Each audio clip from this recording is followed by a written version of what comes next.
If you will all please rise. We are going to start with the Pledge of Allegiance to the flag, and we will ask Member Mitchell, will you please lead us today? Allegiance to the flag of the United States of America and to the republic for which it stands, one nation, under God, indivisible, with liberty and justice for all. Thank you, everybody. Okay, Dawn, will you please call the roll? Roll call, Frankie Pretzel, I'm here. Sherry Newquist, Herbert Brooks, Dawn Bullock, Raquel Mitchell, Judy Ogala, and Destiny Ortiz.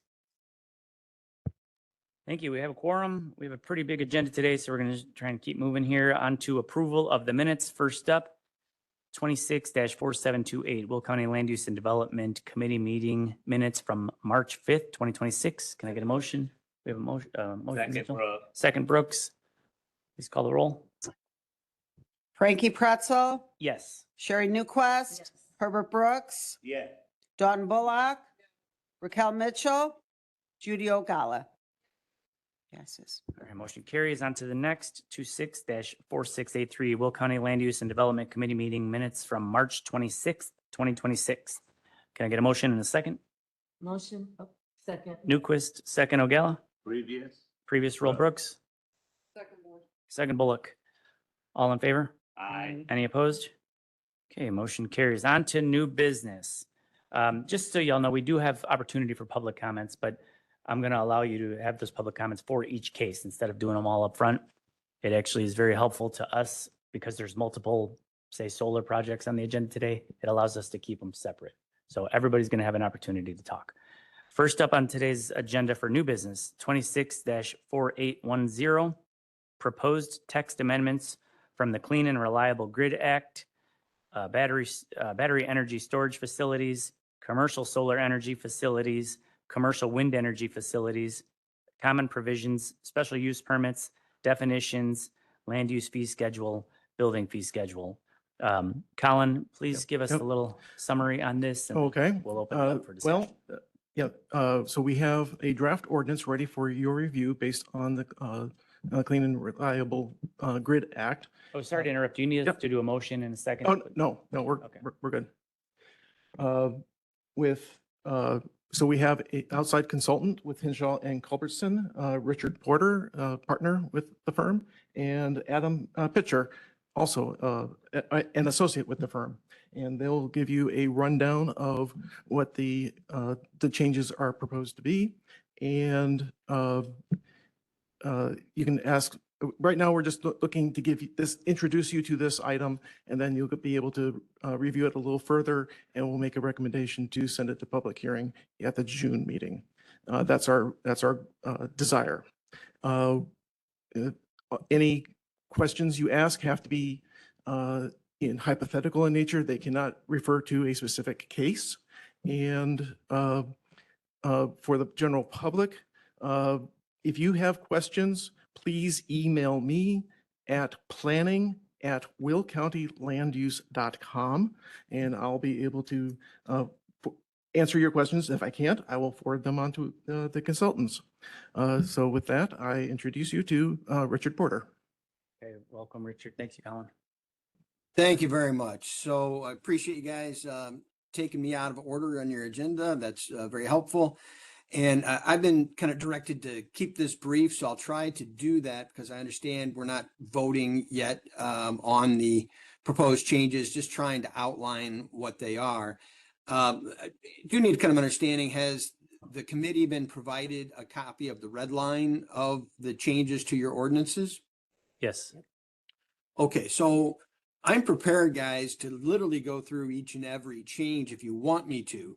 However, I don't think you do. I know you've got a packed agenda today, so I'm going to try to highlight the biggest changes. And what's going on here is the CRGA was passed and becomes effective on June 1, 2026. It's a daunting statute. I think it's about 900 pages. But what it really does is amends 3 different statutes. And here are the 4 things that it accomplished. One, it did away with a 40-year prohibition on constructing nuclear reactors. That doesn't affect you guys at all. Two, it establishes a comprehensive regulatory provisions for energy storage systems. This does affect you. You guys had an ordinance addressing battery storage facilities, which really isn't compliant with the act. And therefore, we recommended you drop that ordinance, and we've drafted you a whole new ordinance for energy storage systems that is compliant with the act. The statute also now streamlines permitting for wind and solar facilities, and it vests and expands regulatory authority of the Illinois Commerce Commission. So what it does is it amends the act that affects counties that regulated wind and storage, and that's 55 ILCS 5-12020. It also created this new energy storage system with statute, which is 55 ILCS 5/5-12024, and it vested the Illinois Commerce Commission with authority to appeal denials of applications for wind, solar, and energy storage facilities. And what it entails is it allows an applicant that brought forward an application to a county that, in the applicant's opinion, was compliant with the county ordinances and the state statutes, and yet got denied, rather than what he used to have to do, which would be file a lawsuit appealing that denial. Now he gives notice within 7 days to the county of the purported violation of the new statute, CRGA, and those specific acts, the Wind and Solar Act or the Energy Storage Systems Acts.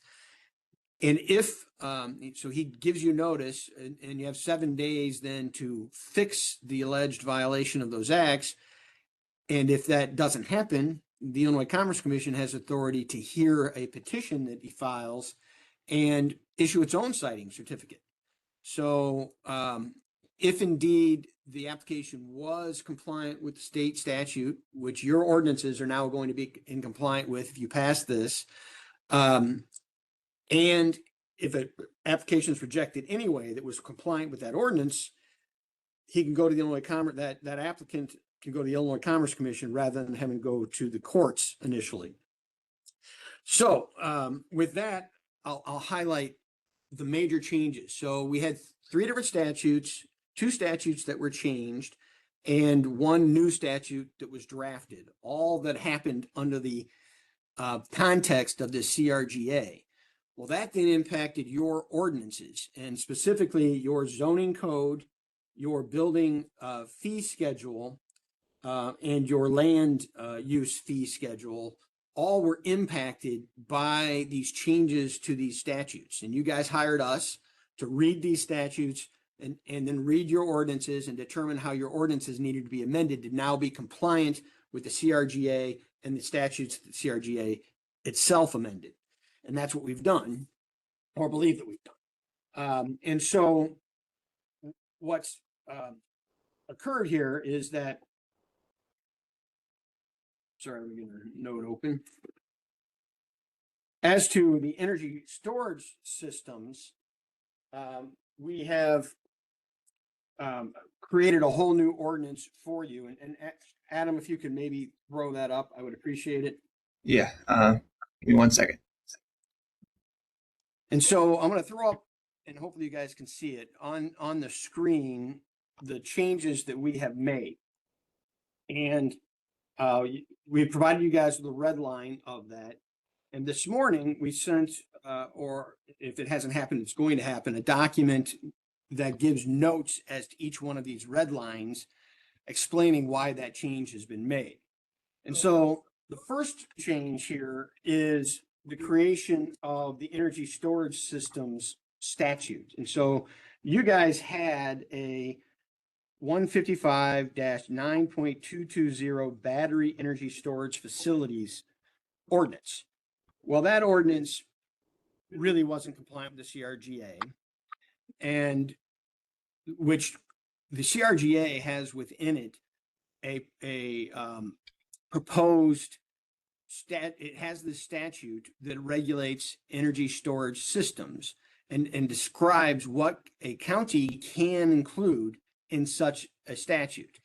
Yours was drafted before the CRGA ever came into play, so it couldn't be consistent, right? And so now that we now have this example statute that the act says you cannot be more restrictive than, what we've recommended is you just drop your battery energy storage facilities ordinance altogether, and then draft a energy storage systems ordinance. And so it will cover any energy storage systems, which would include batteries, that are in excess of 1,000 kilowatts, which is also 1 megawatt.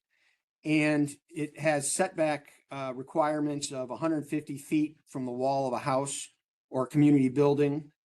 It has a 50-foot setback from property lines, a 50-foot setback from roads or right-of-ways, and fencing must be at least 7 feet high. So those are some of the highlights of the battery energy storage.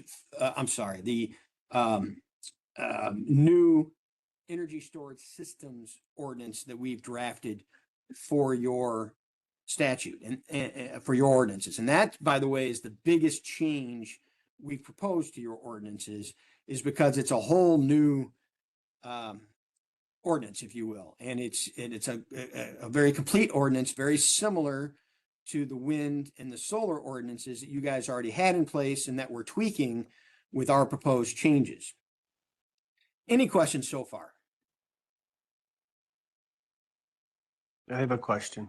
Go ahead. So could you explain to me, is it like a megawatt? Is that what like a nuclear reactor would put out in a year? Is that, or am I getting that mixed up with a kilowatt or I'm not sure? No, nuclear reactor would put out many, many megawatts. So, for example, I got asked today about a solar facility that's going to have over 700 megawatts. That would be 700,000 kilowatts. Most new wind facilities are, several hundred megawatts. And so 1 megawatt would be honestly a pretty minor wind or solar facility. As far as energy storage, I don't know the answer to that question, how big of a footprint a 1 megawatt energy storage facility would entail. I assume not much, because 1 megawatt is not very large in this day and age. For example, the wind turbines now, each turbine generates 8 megawatts. Does that help at all? Yeah, that puts things in perspective. Thanks. No problem. So let me move on here. We have one more question. Mike, thank Go you, ahead. Frankie. My question is more for staff. Is it possible to make the screen a little bit larger so maybe we can see it better on the biggest screen? That actually may be Adam's issue. Give me 1 second. I'll take over. Thank you. Thank you, Chair Pretzel. Let's see. There we go. Yep. Thank you. Okay. The other, issues, if you will, that staff wanted me to highlight for you guys is that we have actually amended. So your ordinances have separate ordinances for wind and separate ordinances for solar. The solar is 159-9.245 and the wind is 155-9.260. As I've just explained to you guys, we now have also proposed a brand new energy storage system ordinance. And Adam, what's my number on that one? I already found it. Don't bother. It's 155-9.220. So you have 3 different specific ordinances, if you will, that are being either completely drafted or substantially amended in light of the CRGA. And what all of those ordinances have in common are some of the following things. They now require drainage plans. And it's actually a little more sophisticated than that. It actually provides that the facilities can impact drainage lines or cross drainage lines, but they need to have a plan as how to address that. And drainage districts, the approval of an application cannot be contingent upon the approval by a sanitary drainage district. It also requires that decommissioning plans be involved that are no more or that are consistent with the agricultural impact mitigation agreement statute or Agricultural Impact Mitigation Act, which is an act that established the Department of Agriculture had some authorities over wind and now it's wind and solar as establishing some minimum criteria. And one of those that they dealt with is decommissioning of these facilities. So the ordinances that you guys had previously didn't necessarily have consistent language regarding decommissioning agreements, and they now or decommissioning plans, and they now do. And the language that we've proffered is consistent with that Agricultural Impact Mitigation Act that has been subsumed into all of these statutes. The other big change that has happened is the prior ordinances that you guys had required public hearings to be held within 45 days of an application. Now, the hearing has to be concluded within 60 days of the application. So arguably, it's much quicker. For example, I've been involved in actually representing some opposition groups to some wind turbine matters, and we have had public hearings that have lasted months in the past, and some of them longer than that. You know, I remember one was, I think, about 27 nighttime hearings. It took a very, very long time to get accomplished. That really can't happen anymore now because the statute requires that the hearings be concluded within 60 days. And we've subsumed that language into your ordinances. The other item that's kind of a big change on the CRGA, and I've been one of the guys statewide that has drafted ordinances for counties like yourself and elsewhere in the past that have included requirements that there be property value guarantee plans. Well, the CRGA has made it clear you cannot make a siting approval or contingent upon there being a property value guarantee, or that there be or the applicant contribute to a property devaluation escrow account. So we've included language in your ordinance that's now consistent with that act.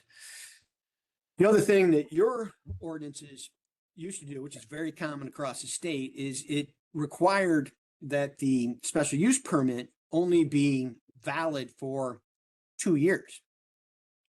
You probably have that same, I haven't looked, but you probably have that same requirement across all of the other special use permits in your jurisdiction. But the CRGA has made it clear that even if they don't commence building or get a building permit within 5 years, that the special use permit needs to still be effective. In other words, it did away with some jurisdictions had 1 year, some had 2. Many had 2. I've seen some with 3. Now it's been extended to 5 by state statute. And so we have included that in your ordinances, and that's for wind, solar, and energy systems.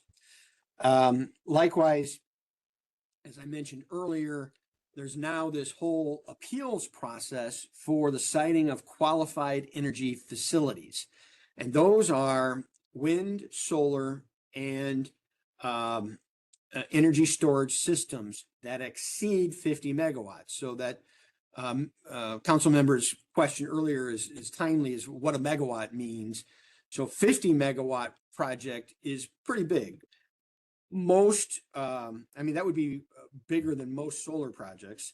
And most wind projects are usually nowadays major industrial wind projects are 100 megawatts or more.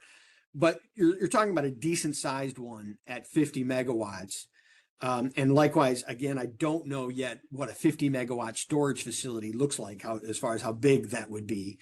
But nonetheless, that's a fairly significant number. But if they meet that number of 50 megawatts, that's when you can use that appeal process I described earlier, where if an application gets filed for a special use permit of one of these facilities, it gets denied. The applicant now has this method to go to the Illinois Commerce Commission, arguing that he met all the requirements of the state statute.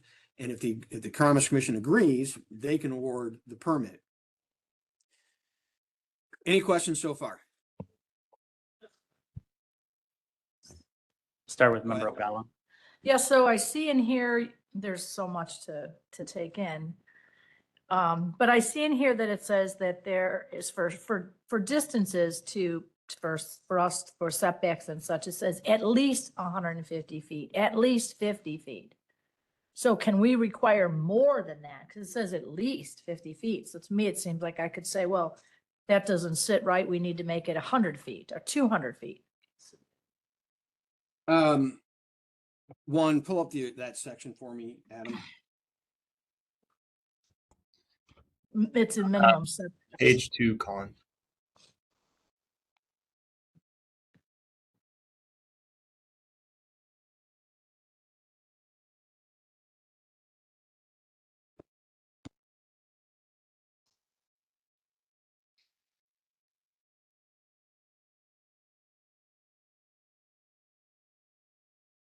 Yeah, so what you're reading is, so the answer is no. And Adam, I'm gonna let you interject, but my understanding of what the CRGA requires is that in relation to energy storage systems, you can impose a setback of 150 feet from the nearest outside wall, 50 feet to the nearest point, nearest point to the property line, 50 feet from a public roadway.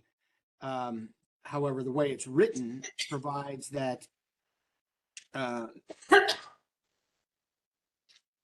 minimum setbacks are at least 150 feet. So in other words, the application must say, we're going to set it back 150 feet. The applicant could say 300 feet and provide a much greater setback. And honestly, hopefully they do with some of these facilities. But your ordinance can't impose a greater setback because there are restrictions within the statute to you passing an ordinance that's more restrictive than the state statute, unfortunately. So there is some control that has been taken, no doubt, away from county government in passing these ordinances. So I see what you're saying, but a lawyer, some jerk like me that you hire, if you imposed a larger setback, I would argue, one, it's in violation of the statute, and two, would it be in violation of your own ordinance. This is establishing that setback, and what it says is at least 150 feet. So if you were to change that language to 200, that would be inconsistent with the act. Does that make sense? No. No, it doesn't. No. It doesn't. If it says it has to be at least 150 feet, to me, that's the minimum that it could be, but it doesn't seem to me to say that it couldn't be more. I don't understand that. So this is the ordinance establishing what must be contained in an application. And if the application says, I'm going to have a setback of 300 feet, that's fine. But it has to have a setback of at least 150 feet. So this is the ordinance that you're establishing what that minimum setback is.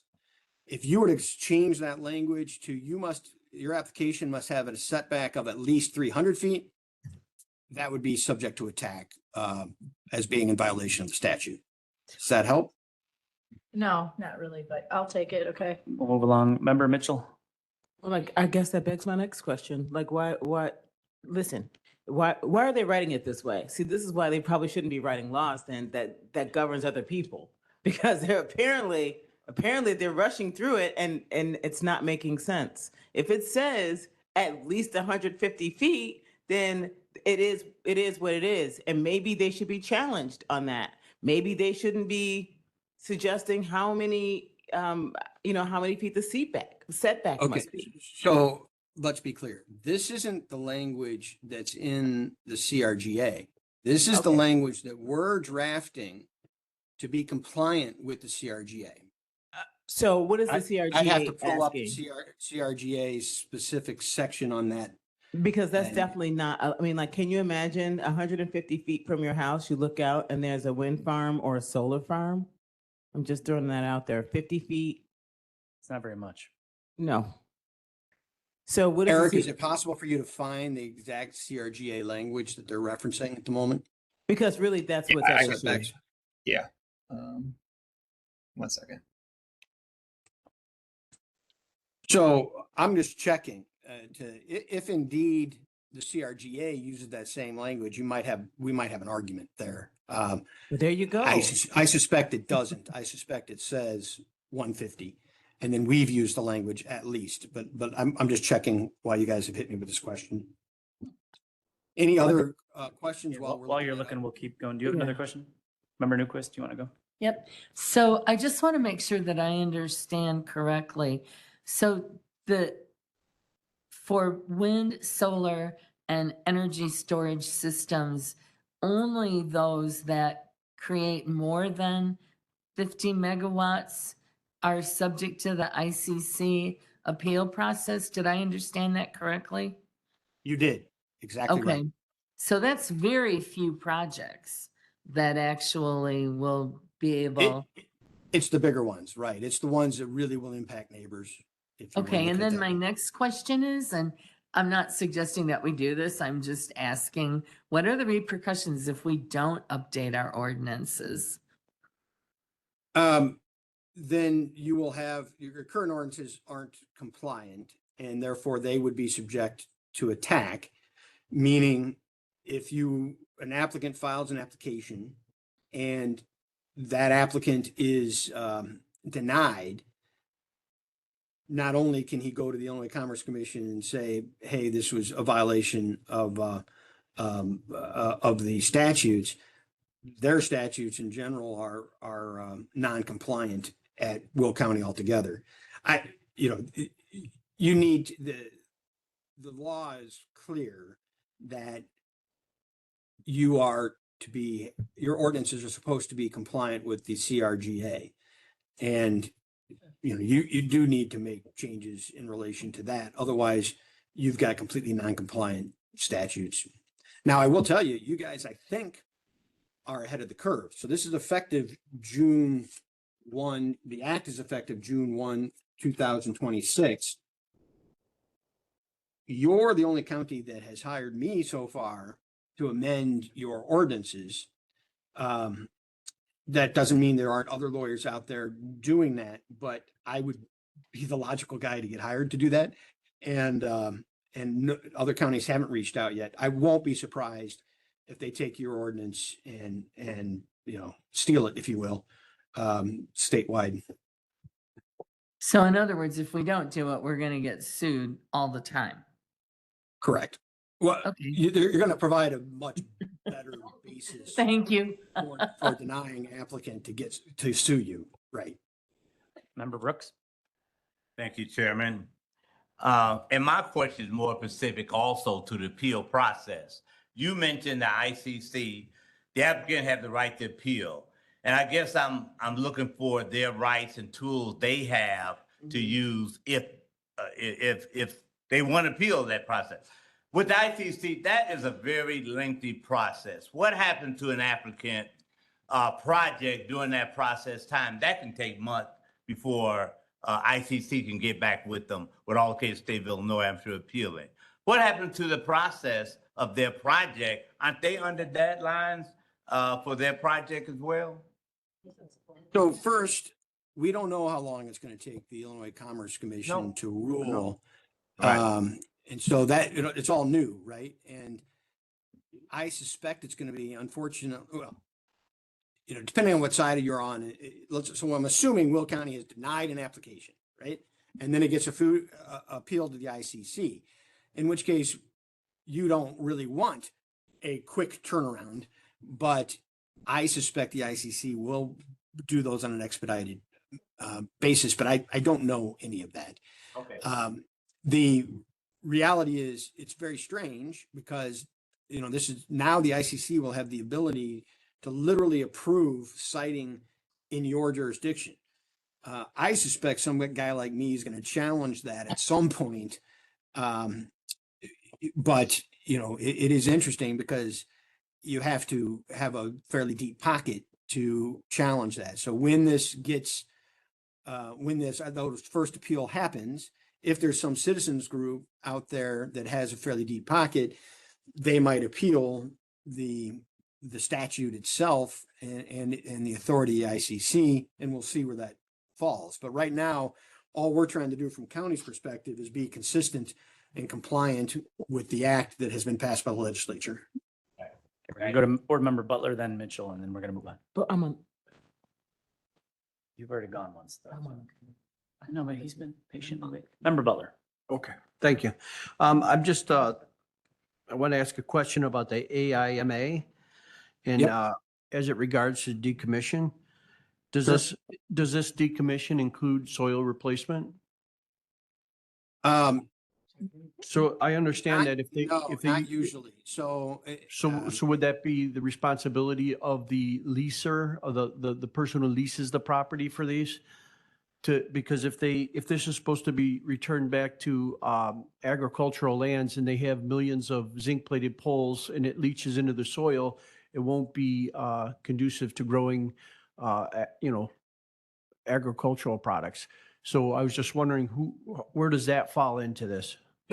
So the way that the decommissioning plans work and the statute requires is it is supposed to be returned to the prior condition before the applicant was filed, only it's usually to a certain depth.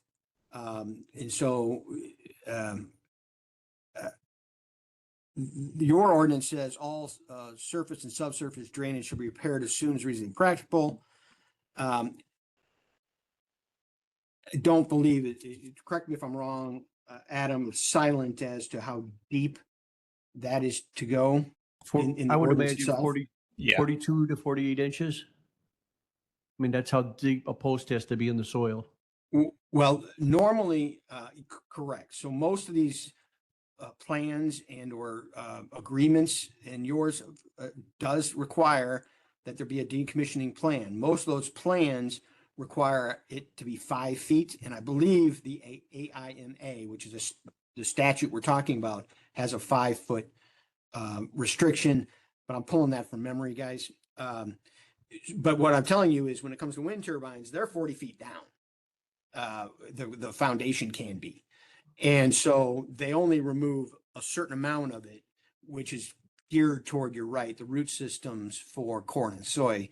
And so it doesn't completely remove everything. Now, having said that, it does include removal of gravel access roads and then replacement of soils at that locations. But theoretically, you don't need to replace soils. For example, underneath solar, they don't usually change the soil. It's the same soil that was there in day one. So You're right that decommissioning doesn't talk usually about replacement of soils, but it does talk about putting it back in the condition it was before the project, except for leaving in place things that are below 5 feet below ground level. So they're actually not addressing the contamination caused by the poles as it refers to like bringing the soil back to the condition that would be able to grow plants. Yeah, I can't say that. That the decommissioning agreement does require it to be brought back to the condition it was prior to the project, and in particular, anything from ground surface to 5 feet below. So, you know, while sometimes I may share your concerns when representing citizens groups, the reality is that the language does indeed require it to be brought back to the condition prior to the application. And is that the responsibility of the solar company, or is it going to be the response? Like I know the windmills, if they fall down, the insurance for that is usually covered by the landowner. So I just want to know, is this something that the people who are leasing the properties, the land to these solar companies, are they going to be responsible for replacing that soil? No, the decommissioning plans establish not only how the project will be decommissioned, brought back to the way it was before the project was there, but how that will be paid for. And it usually includes either a letter of credit, a bank deposit, or most preferably a bond, a performance bond. And so that's where the money comes from. And it's in favor of your ordinance would be in favor of you guys, or the county, or in favor of the Department of Ag. So I just ask if you just made a clarification or after this, just saying that they will replace all the the soil underneath the solar panels, that all of the contaminated soil where all the zinc plated poles that are leaching that into the soil, all that soil will be replaced under the AIMA. I've never heard of that. So that's not going to be done. That's not addressed. I've never heard of soils being impacted by polls. So I've handled many of these hearings, and actually on the opposition side, often that argument has not been one that I've ever heard. I've heard it several times, but thank you. It is an argument. Thank you for your patience, Member Mitchell. I know that you're helping us, just to be clear. However, I just want to understand, like, at the outset, have we not fought against some unelected entity determining where our solar farms and wind farms should be? Like, I think that it's highly inappropriate that ICC, gets to deal with the appeals. I think they should go directly to the people who wrote the laws of the state. Let them deal with, hundreds of thousands of people in their chambers, and that's where it should be. But if I may, I'm unaware, and just because I don't know doesn't mean it hasn't happened, but I don't believe anybody has yet challenged that section of the CRGA or filed a lawsuit challenging that. So my understanding is no, that hasn't been attacked yet. I won't be surprised if it is at some point, and it will probably be in the context of an actual application that is fought and battled against. Well, does it have to be like they wrote? I'm just asking whether or not, and I know we have to move on. We have a huge agenda. I'm just wondering whether or not it has to be a specific case. They wrote this law. This law doesn't even seem. I hesitate to say it doesn't seem constitutional, but like there's no accountability. There's no accountability to the people. This is just an appointed committee. So it seems kind of a couple ways I'm that sorry. statutes are appealed. One is when the text amendment happens and someone takes issue with the text amendment. I'm unaware, and that, to my knowledge, nobody's filed a lawsuit yet in relation to that. So that would be one way. The other way is you're impacted by that statute, and that then opens the door to you attacking that statute. That hasn't happened yet either, because this isn't even effective till June 1. So you're right that someone could theoretically sue now if they haven't blown the time. This was passed a while back, and there may be a time limit I haven't looked at. But to my knowledge, it hasn't happened. So right now, this is the law. So there's one last piece, guys, that I should cover before we open up the final questions. We've also amended your fee structure. And in particular, as to fees, there are parameters that the CRGA has imposed and specifically established limits as to what you can charge now for special use permit fees and building fees. And so for energy storage, we've proposed amendments that will be consistent with the act of $5,000 per megawatt, not to exceed $50,000. You can see how that's only 10 megawatts though. And so before the act, you theoretically could have had a much, much bigger fee.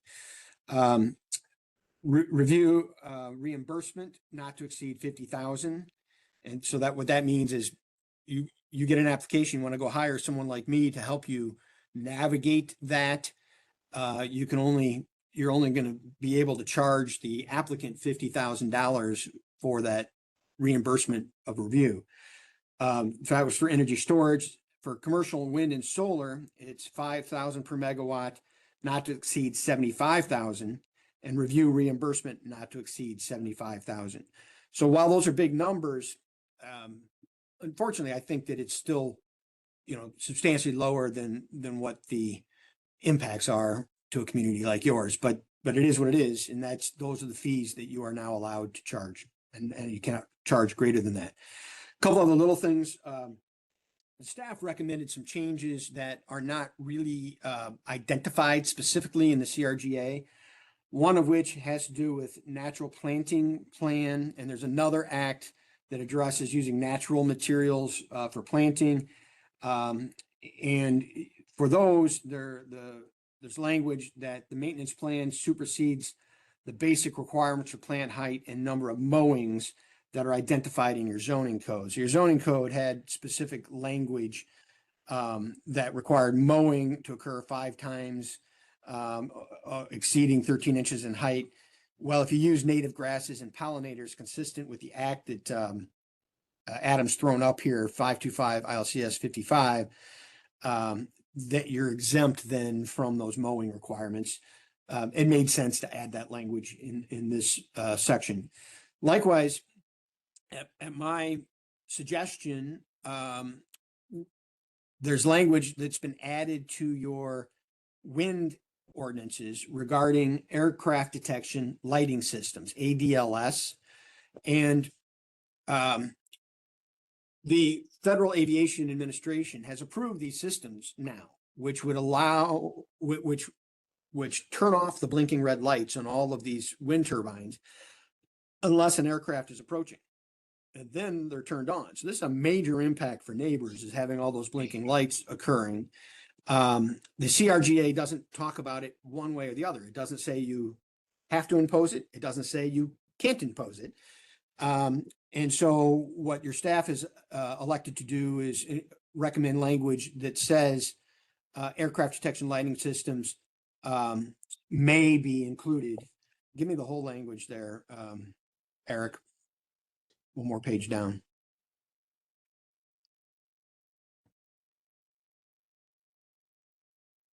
All right, back up one more time. I apologize. So the language we're proposing is commercial wind facilities are strongly encouraged to utilize aircraft detection lighting systems. Those are the magic words I was looking for.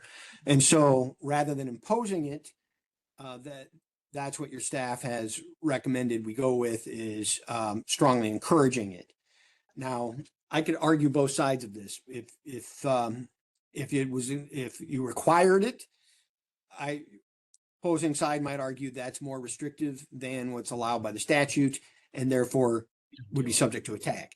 If, on the other hand, I could also argue that the CRGA is silent about it and the FAA has approved it, and so it's allowed. I think what your staff has recommended is wise. It just strongly encourages it. So those are the major topics that Colin really wanted me to cover. And I'm prepared to go through any of the other proposed changes, but you get a good feel for what we have proposed. We have sent Colin this morning a document that actually identifies, the reasoning behind each of the changes in of that red line you might, Colin, you might want to forward that to your committee at some point, and then they could see that as well. Any other questions? I have a question for you about the fees. So currently, I met with our staff this morning, and the small fees that we're currently charging really don't even cover salaries for our staff to do all the paperwork and behind the scenes work that has to happen for these applications. So obviously, we'd like to raise those to the maximum. The current way we have it set up is these super mega projects can apply for one special use permit, even though it crosses several different properties.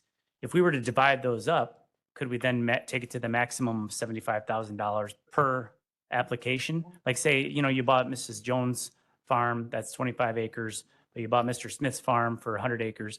That would be 2 projects, not one big one. Could we then say, we're going to take this to the maximum fees for each parcel or each acquisition or lease for the project?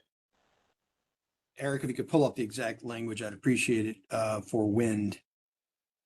But your ordinance now, is that where we're at, Eric? Or Adam, sorry. Yeah, Colin's on the right page. Okay. Oh, I'm sorry. I thought you had control of this, Adam. So on this one, it explains that all fees are presumptively reasonable if not exceeding $5,000 per each megawatt of nameplate capacity and up to a maximum of 125.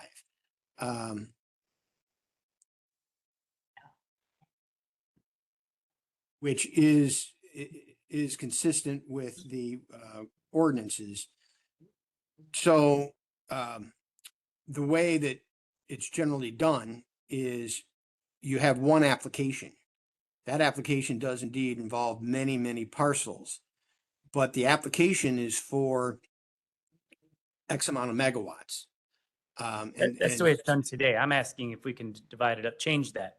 There's no requirement. It says there should be.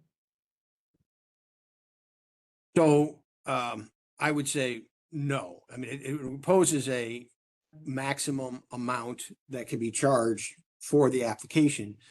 It's fine. Plus, Well, it doesn't say for the application. It says it's based on maximum megawatts, right? Or per megawatt. But if it was different applications, could you charge them for each application up to the maximum? well, if an applicant decided to file multiple applications, I suppose you could, but they're never going to do that. Well, that's because that's the way we have it written today. We allow for that. Like if somebody came to us today and said, hey, I'm going to be building a shed on every property in this subdivision, we would make them file for separate permit for each one. Why are we allowing special? I think the Permission for a key solar phrase project. here is for energy facility as opposed to per parcel. Correct. So you're right. And I'm looking at the statute now as opposed to your ordinance. This is our proposed changes to your ordinance. The statute provides all siting approval or special use permit application fees for commercial wind energy facility or commercial solar energy facility, and those are defined terms, must be reasonable. Fees that do not exceed $5,000 per each megawatt of nameplate capacity of the energy facility up to a maximum of $125,000 shall be considered presumptively reasonable. So that's the language out of the statute. And so whoever raised that, I think it was Colin, is correct. The issue is what's the facility? And you don't have any control as the county of the applicant's decision of what their facility is. So I have a So question. if they were to break their project into multiple projects, then absolutely you could do it. But But if so they, if they come forward with one project, but it's different parcels, right now we allow multiple parcels to be included in one special use permit. Do we have to do that? I don't think we have to do that. We could have them apply with a special use permit for every parcel. I get what you're With the saying. maximum of 125,000 for their project. I understand what you're saying. And I actually, in the past, it's been a decade, but have a recollection of a county that actually provided 100+ special use permits for one wind energy facility. However, that's not what the statute speaks to the facility. So whether you require them to get multiple permits, I don't believe matters. You're still only allowed to charge up to $125,000 per facility. And that's a term that you don't have any control over. Well, we're gonna, yeah.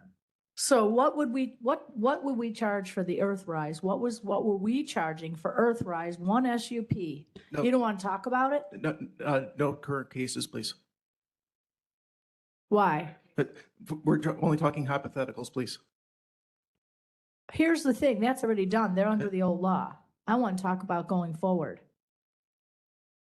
I know that, because I was on the land use committee at the time, and I think Herb was, we used to have multiple special use permits for the different projects. And let's just say I owned a parcel, my sister owns a parcel next to each other. And we were brought forward by land use to make this change, to say, we'll make it easier for us because these two sisters want to put a community solar on their property, but the worst land is in the middle and they want to straddle the two parcels. So they said it would be easier for us if we had 2 special use permits to do that. That's what we were told. I've since found out that that isn't the case. The case was that Answer had come forward to land, because we are the ones that usually bring the ordinance changes forward, or if we had a statute that we have to change our ordinances, but typically we only change them every 40 years, except I think land use. But the point being, Answer came forward and said it would be easier for us as a county to attract larger solar facilities if we had them apply under one special use permit, even though they're using a bunch of non-contiguous parcels for their project. That's the question here. Because I think that was a false lead directed by somebody not currently in this room, possibly listening, but telling us that we should combine all these, 96 parcels for one special use permit. And I know our fees are nowhere near anything listed here. I don't care if land use doesn't want to hear me say this, because I'm the one held accountable. Those people yell at me. They call me up, they send me emails, I meet them at meetings, and they're yelling at me, trying to get me to help them. So if there's anything we can do to decouple the nightmare that we've created, if it's not required, I want to decouple it. I don't care about any current cases. Because there's a lot more that I'm going to say later in the meeting about how I don't even trust half the stuff that's being applied for by the people who are applying for it. So the question is, do we have to have one special use permit for an entire energy facility, or can we have multiple special use permits for the entire facility not to exceed 125,000? I want to know that answer, Especially if they're non-contiguous. which most of them are not. So again, how your land use department deals with whether or not it's one permit, that isn't addressed by any of the proposed amendments that We can make we that change. have discussed. Because land I use will works tell for you, us. I have seen it done once the way you describe, where many permits were issued for one project. And they issued a special use permit for each and every turbine. And I think it was DeKalb. I could certainly dig that out for Callan or others if you guys want me to find where that happened. But it is not the usual. The usual is you issue one special use permit for a project. So my understanding is you're telling us we're not allowed to make this more difficult on a solar company than the state statute, but we're actually giving them special privileges by allowing them to lump all these projects in and call it one big project. Yeah, I don't know that to be the case either. I think there are certainly multiple, facilities that you guys have dealt with over the years that span like 2 different parcels of property, and you probably issued one special use permit. I think you're just asking a question that probably hasn't been given much consideration either way.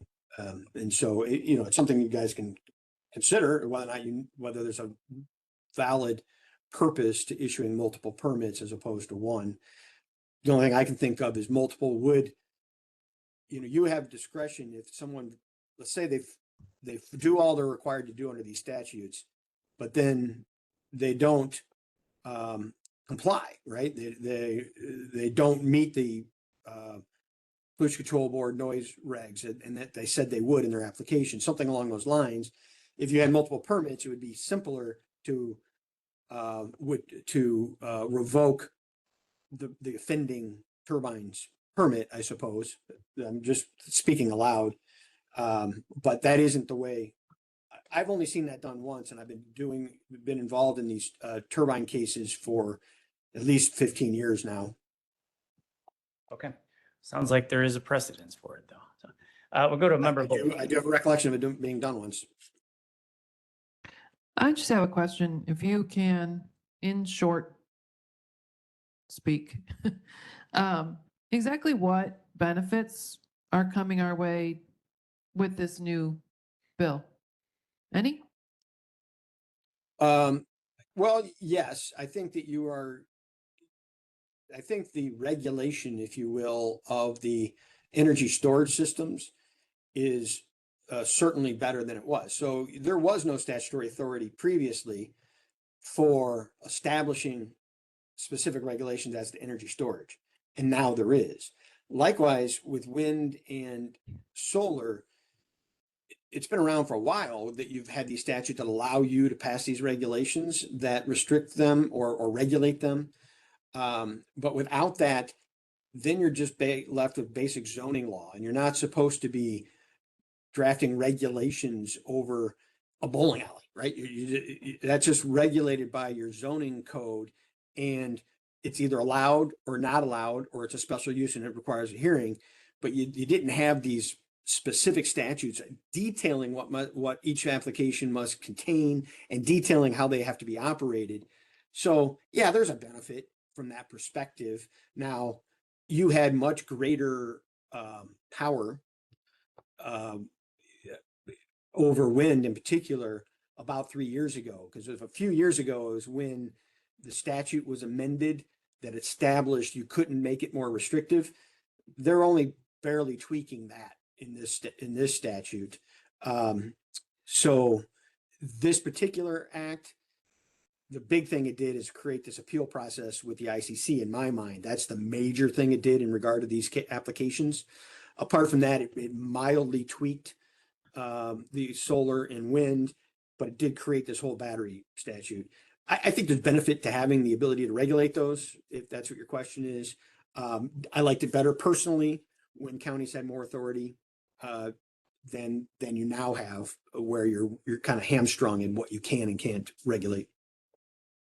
And how many new things do we now have control over? The energy storage systems is definitely something new that you now have control over. You had an ordinance. I'm not sure, honestly, of the statutory basis for the battery storage system ordinance you had before. Now you have a clear statutory basis and authority over electrical storage systems. Debatable. Okay. Board Member Richmond, we'll go to you. So not only do we have to allow these out-of-state and international corporations to come in and just run roughshod over our county, but our residents put these things within 50 feet of their property line. We then force them to pay, the taxpayers, to pay for all this excessive amount of labor that land use has to go through. And that's then dumped back on the same taxpayer that's kind of getting, I've got a better word for it, but messed over.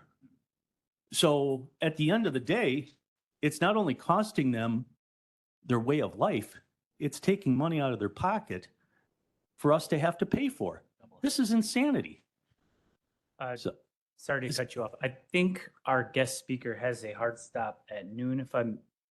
Is that? I do indeed. So I guess what for our guest speaker is we want to know how we can at least maximize our return on these people, so that we're not bearing the burden of our taxpayers to have to pay for all this land use work.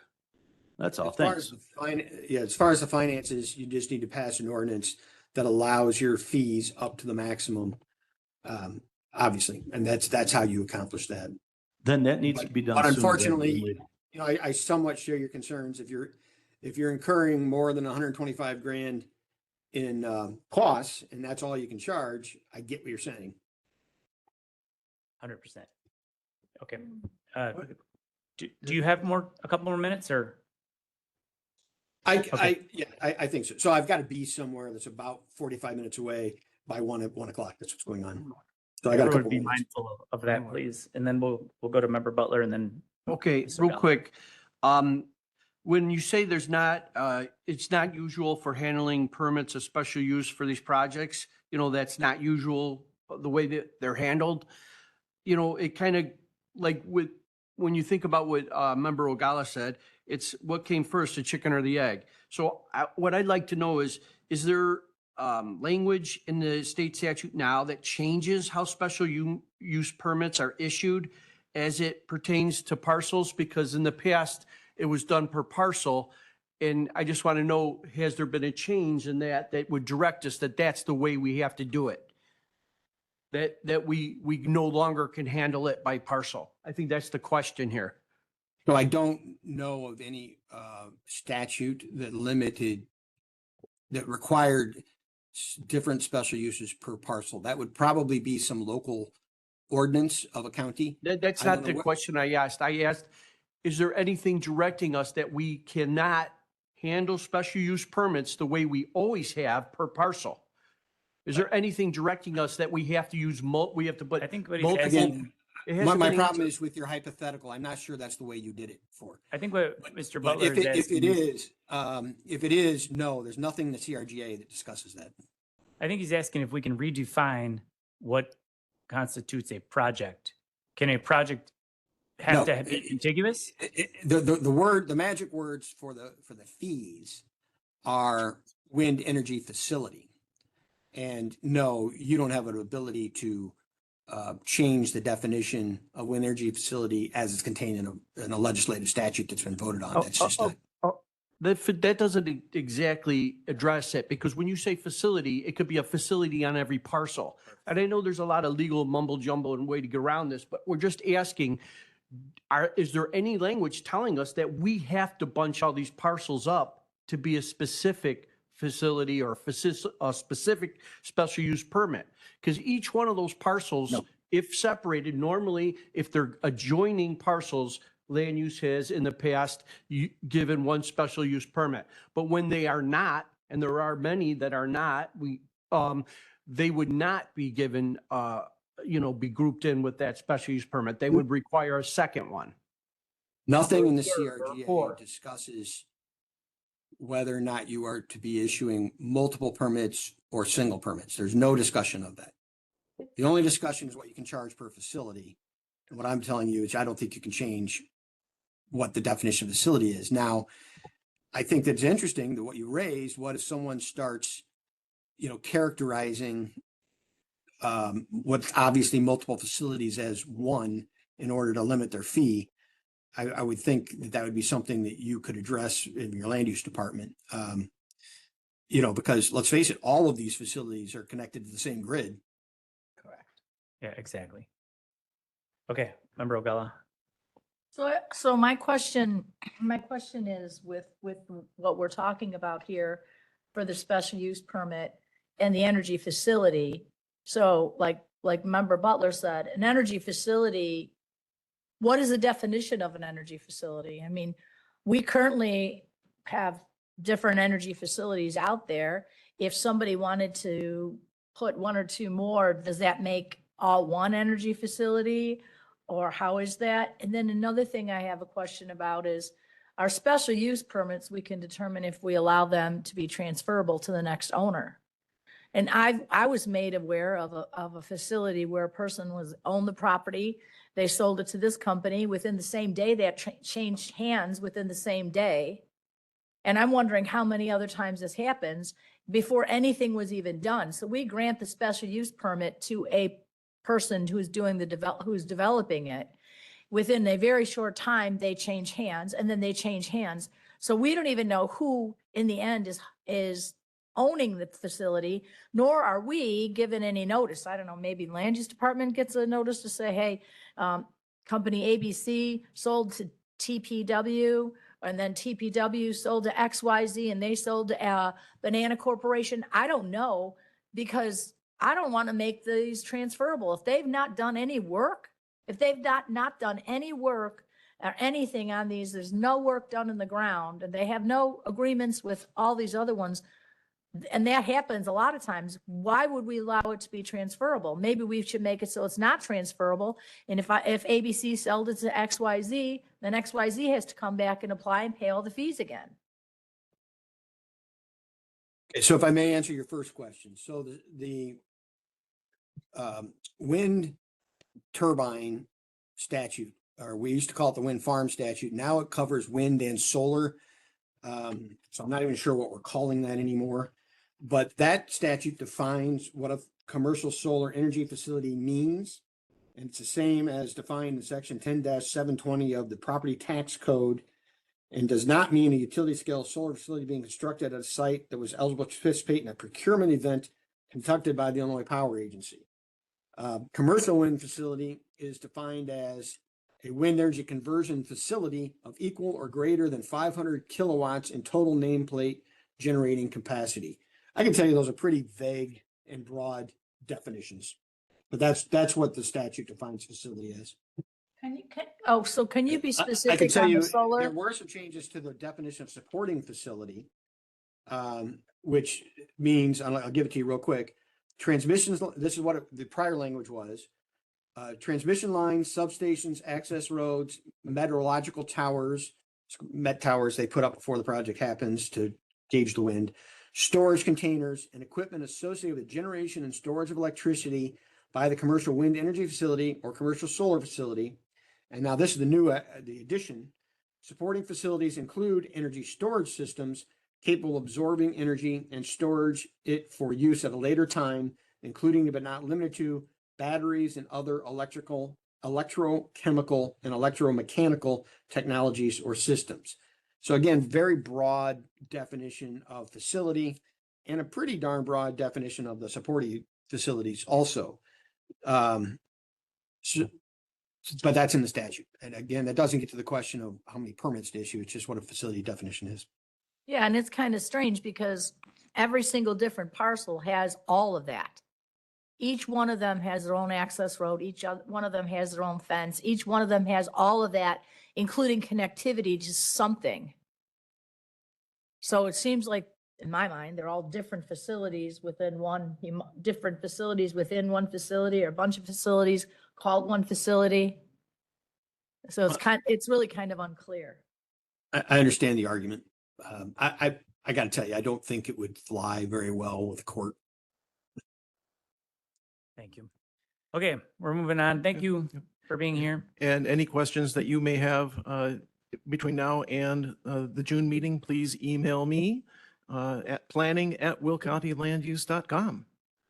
Thank you, Colin. It's been a pleasure, and we thank you for retaining our services, and we're here for you if you have questions. Thank you. Bye, guys.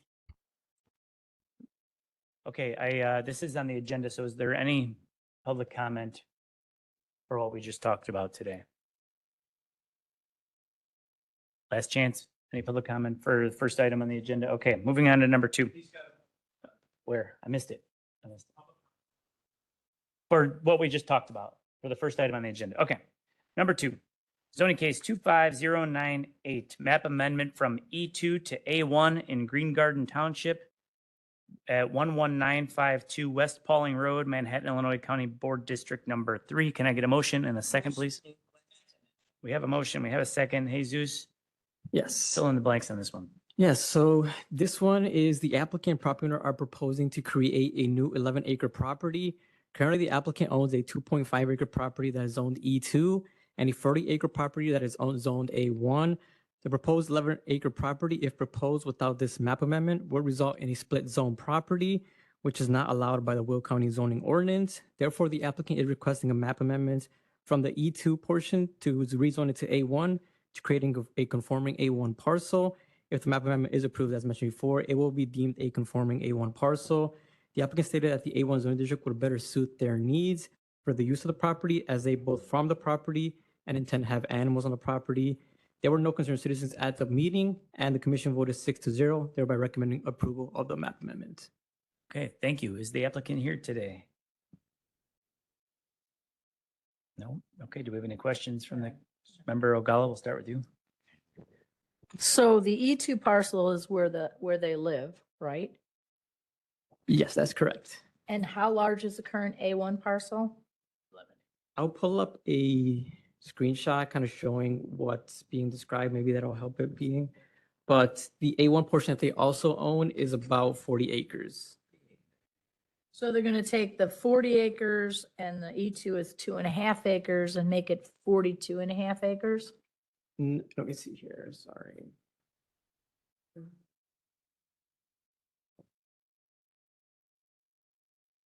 Okay, sorry. Maybe this will. Oh, well, never mind. So, so what they're planning on doing is they own, like I said, that E2 portion is 2.5 acres. Yeah. They want to create kind of a larger portion acre property, about 11 acres in total. So they're taking that 2.5 acres and adding 8 acres from the A2 from the A1 portion and kind of creating a big A1 parcel. That's what they're planning on doing. Does that make it a little bit Do clearer? they own, but they own both parcels? They own both parcels, correct? So I don't understand the difference there, why they can't just live in the house as E2 and then use their 40 acres, how they use their 40 acres, which is A1. Yeah, so they can do that, but I think the applicant is trying to get a building permit for a large barn on the E2 portion, but the E2 portion has an accessory area limit of 3,000 square feet. So they might want to build something larger than that. So instead of keeping the E2 portion E2 and maybe requesting a variance for accessory area, they just want to rezone it to A1 and allow to have animals and just basically a much larger barn building that they propose to have. But on they there. could build the barn on the 40 acre parcel. They can, correct. I don't know. I'm just terrified of anything going A1 personally. I got a thing in the mail. I don't know who else got it. Oh, Dean Christophilus. Just the other day, I got a letter in the mail, postcard that said, "Hey, I'm Mr. Wonderful from a solar company, and I'd like to offer you $3,800 an acre for solar to lease it, or $40,000 to purchase it. I'm looking for anywhere from 10 to 25 acres. I don't remember how much they were." But it's terrifying to me. It's terrifying for me to say, go ahead and make everything larger or provide more. I don't know. It's a scary situation. Agreed.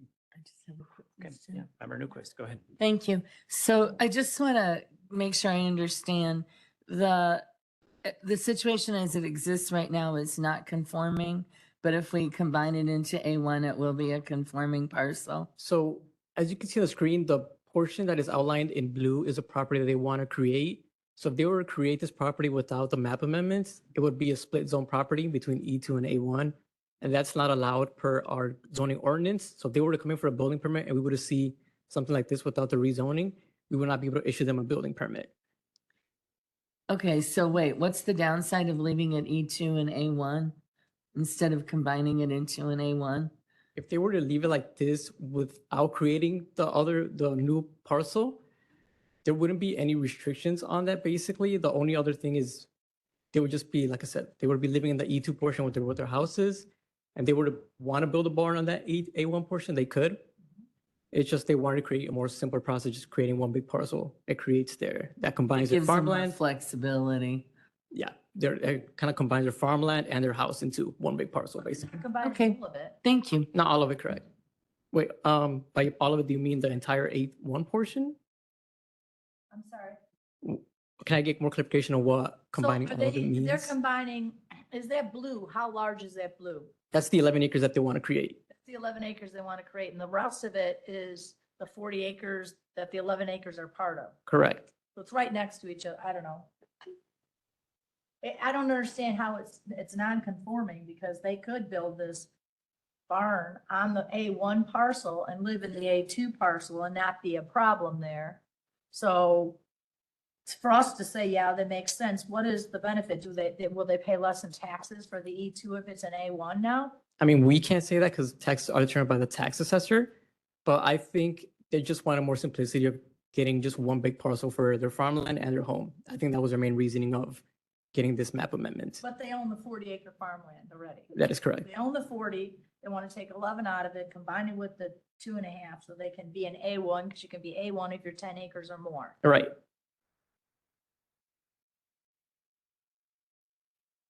Nobody's here for the applicant to answer questions on this?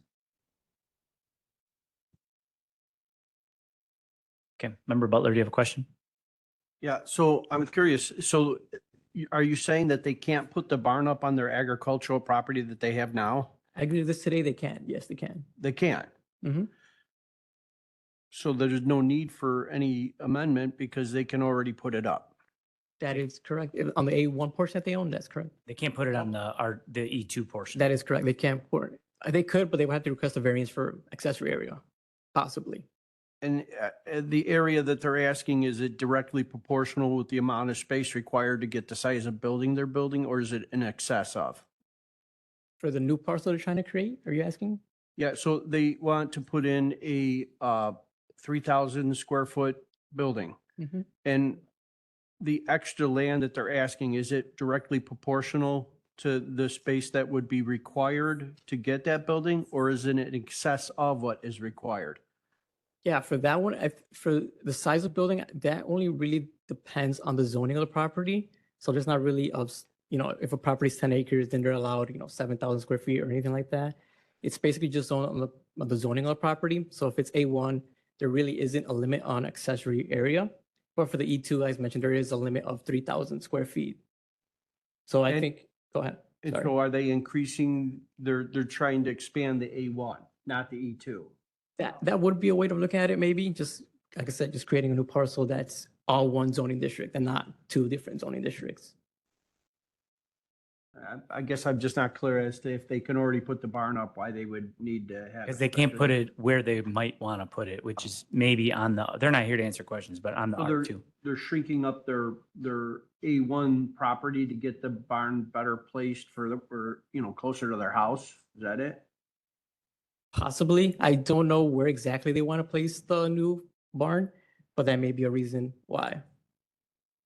So we're going to go ahead and vote on this. I mean, we're really only talking about the 2 acres because the remainder of that 11 acres are already agricultural. So you vote how you want, but you're really just voting on, should we allow them to take their 2.5 acres of R2 and make it into A1? Go ahead. So what's non-conforming? There's nothing non-conforming going on.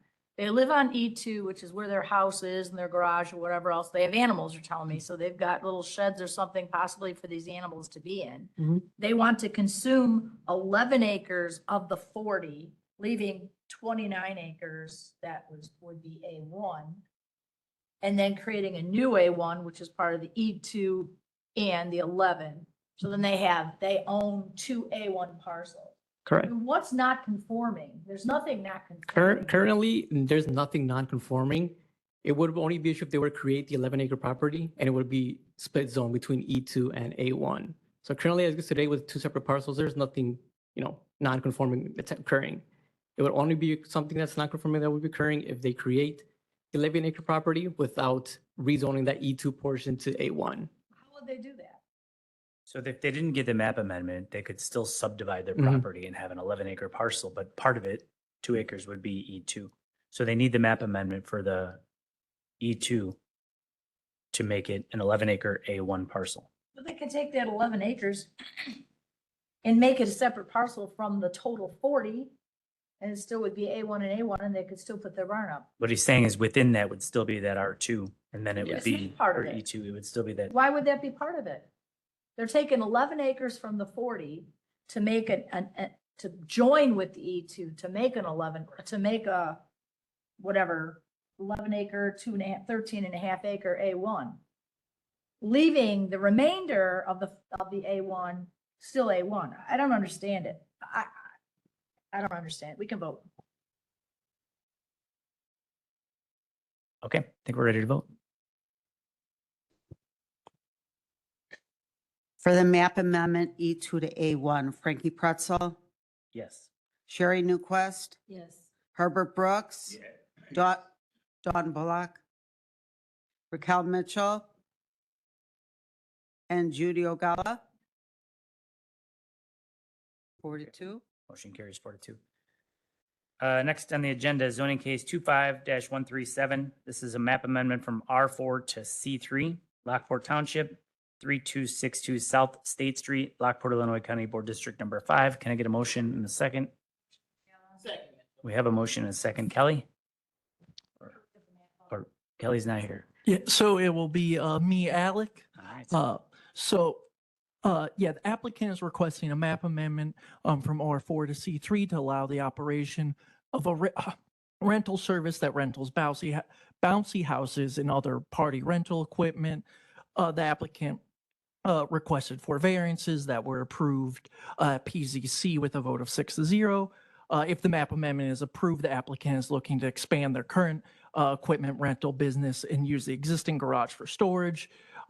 This is classified as retail sales and services, which is a permitted use in C3 zoning equipment. All equipment being stored outside that is not available for rent will be required to follow screening provisions of section 155-12.8 and 155-14.0. At the plan and zoning meeting, no objectors were present. Staff recommended approval of the map amendment, and Plan and Zoning Commission voted 6-0 to approve the map amendment. Okay, thank you. Do we have any questions from the committee? Is the applicant here today? It's 2 in a row. That never happens. They must not care. Do we have any? What's that? Yeah, maybe. Any questions? Okay, you can call the roll. Okay. Frankie Pretzel, Yes. Sherry Newquist. Yes. Herbert Brooks. Dawn Bullock. Raquel Mitchell, and Judy Ogala. Motion carries. On to number 4, zoning case 25-134, requesting a special use permit for an outdoor storage, Wheatland Township at 9955 South Mandel Street, Plainfield, Illinois County Board District Number 10. Can I get a motion in a second, please? Motion, Newquist. Okay. Margie? And this will actually also be me. Back to back. Don't know why Margie was listed, but yeah, so this subject property is currently unimproved after removing work that was done without permit from the previous owner. The proposed use is a HVAC and plumbing business without a principal structure. If it had a principal structure, it would be permitted by right in the I-1 zoning district, but as stated, given no principal structure, it will be classified as outdoor storage, which will require a special use permit in A1. According to the applicant, the business will be open Monday to Friday, 9 a.m. to 5 p.m. with the estimated 10 vehicle trips daily from the parking of vehicles on site. Section 155-12.08 of the zoning ordinance outlines the screening regulations that the business will need to adhere to, such as features that need to be screened and the standards for screening. The Plan and Zoning Commission voted 6-0, thereby recommending approval of the special use permit with 2 conditions listed by the staff. Staff did not receive any letters of opposition for the special use. We did get a comment from Wheatland Township Road Commissioner basically asking for the fence that is existing there to be moved out of the public right away on, I believe, one of the streets, I think Mandel. Okay. Is the applicant for this one here today?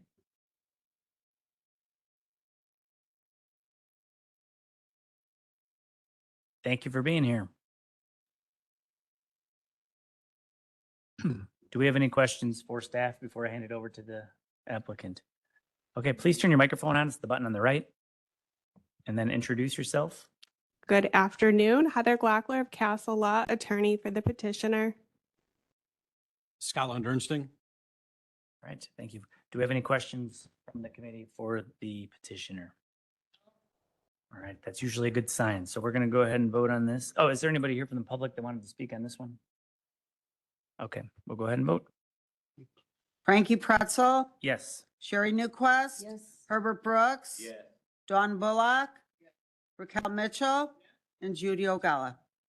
Passes. Congratulations. On to number 5, zoning case 26-027. requesting a special use permit for a bar/tavern in Joliet Township at 1619 East Cass Street, Joliet, Illinois, County Board District Number 6. I will turn this over to staff. It is Margie this time. All right. It is. So this request was actually before this commission around this time last year. They ended up withdrawing the request because video gaming was just recently approved and the county was still navigating the liquor control ordinance as it related to existing liquor stores and allowing video gaming.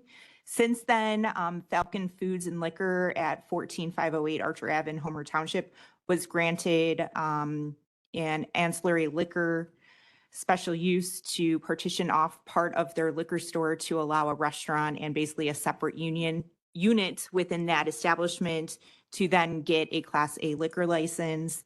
And then December of last year, you actually approved to increase that Class A liquor license classification, which is the combo liquor license for Falcon Foods, as well as Highland Liquors, which is the applicant, operating as Highland Entertainment. So they are coming forward before you basically to request, since they are not proposing a restaurant to be partitioned off, they are just partitioning off a separate room for video gaming. They have the building permit in, it is ready to be issued for the proposed work. Part of their requirements would be to keep viewership of who is in the gaming room from the liquor store, so it is separate. They would have to scan in to verify that their age is 21 or older. Staff working the register within the liquor store would then buzz them into that gaming room, and they would be operating the same hours as the liquor store. The liquor store also has a food establishment, so it is fast food. I believe it is fried chicken that occurs from the site where people come in, they can pick up the fried chicken, and then they leave. So it's really to serve the patrons of this liquor store. It's not really to address people coming to just do the video gaming. It's more as a accessory use to the existing fast food and the liquor store. Regarding this, 2 residents came out objecting to the bar classification for this area. A lot of it was concerned around the vices of combining alcohol and gambling, and they shouldn't be combined. The area north of this of Cass Street essentially is a residential area, and then you also combine that with Cass Street having high traffic because it is Route 30, were the principal concerns of the 2 residents. Aside from that, the Planning and Zoning Commission recommended approval with the 3 conditions. I also followed up with our Deputy Liquor Commissioner since Tuesday, and if this committee wanted to, you could further condition the special use permit to restrict how many beverages could be served per their liquor license, or something along the lines of other restrictions under like the port license. So in terms of one way you could definitely restrict this particular special use would limit maybe 2 drinks per patron, if you wanted to do something like that with this particular use. But ideally, you know, the applicant mentioned it's really just the patrons who come to the store who may put a couple minutes at the gaming terminals and then they're on their way. I hope that the people that came to complain understand that the only way to get access to these gambling machines is to serve alcohol. You can't get the machines if you don't have a liquor license. They've tied their hands on that one. So even though they may be right, that's the way the law was written. So is the applicant for this one here today? You guys want to come down, or do we need them to? Or you guys? We need a motion. I have Okay. a question. Actually, I will save you. I think. Oh, we do have a question. Come on down. Well, Nate, none of you, you're a lawyer, you get paid too much. You can have a seat. I got a free question. Okay. Marguerite, you're absolutely correct in your description of the property. North of it is heavily residential. South Cass Street is more commercial. My colleague Denise Winfrey and I did visit the facility. We did the complaints. We actually met them before, and we went there. And first of all, I'm always impressed when somebody at a liquor store asks me for ID. I love it. But Denise and I support this committee And we went there and we talked to the applicant as well, and he's here as well, and the residents. So I am supportive of it. Now, Nate. I apologize. I actually forgot to ask for a motion and a second on this one. So we have a motion, we have a second. Newquist. Newquist, okay. Go ahead. True with KGD LLC, staff did a great job, but I'm so.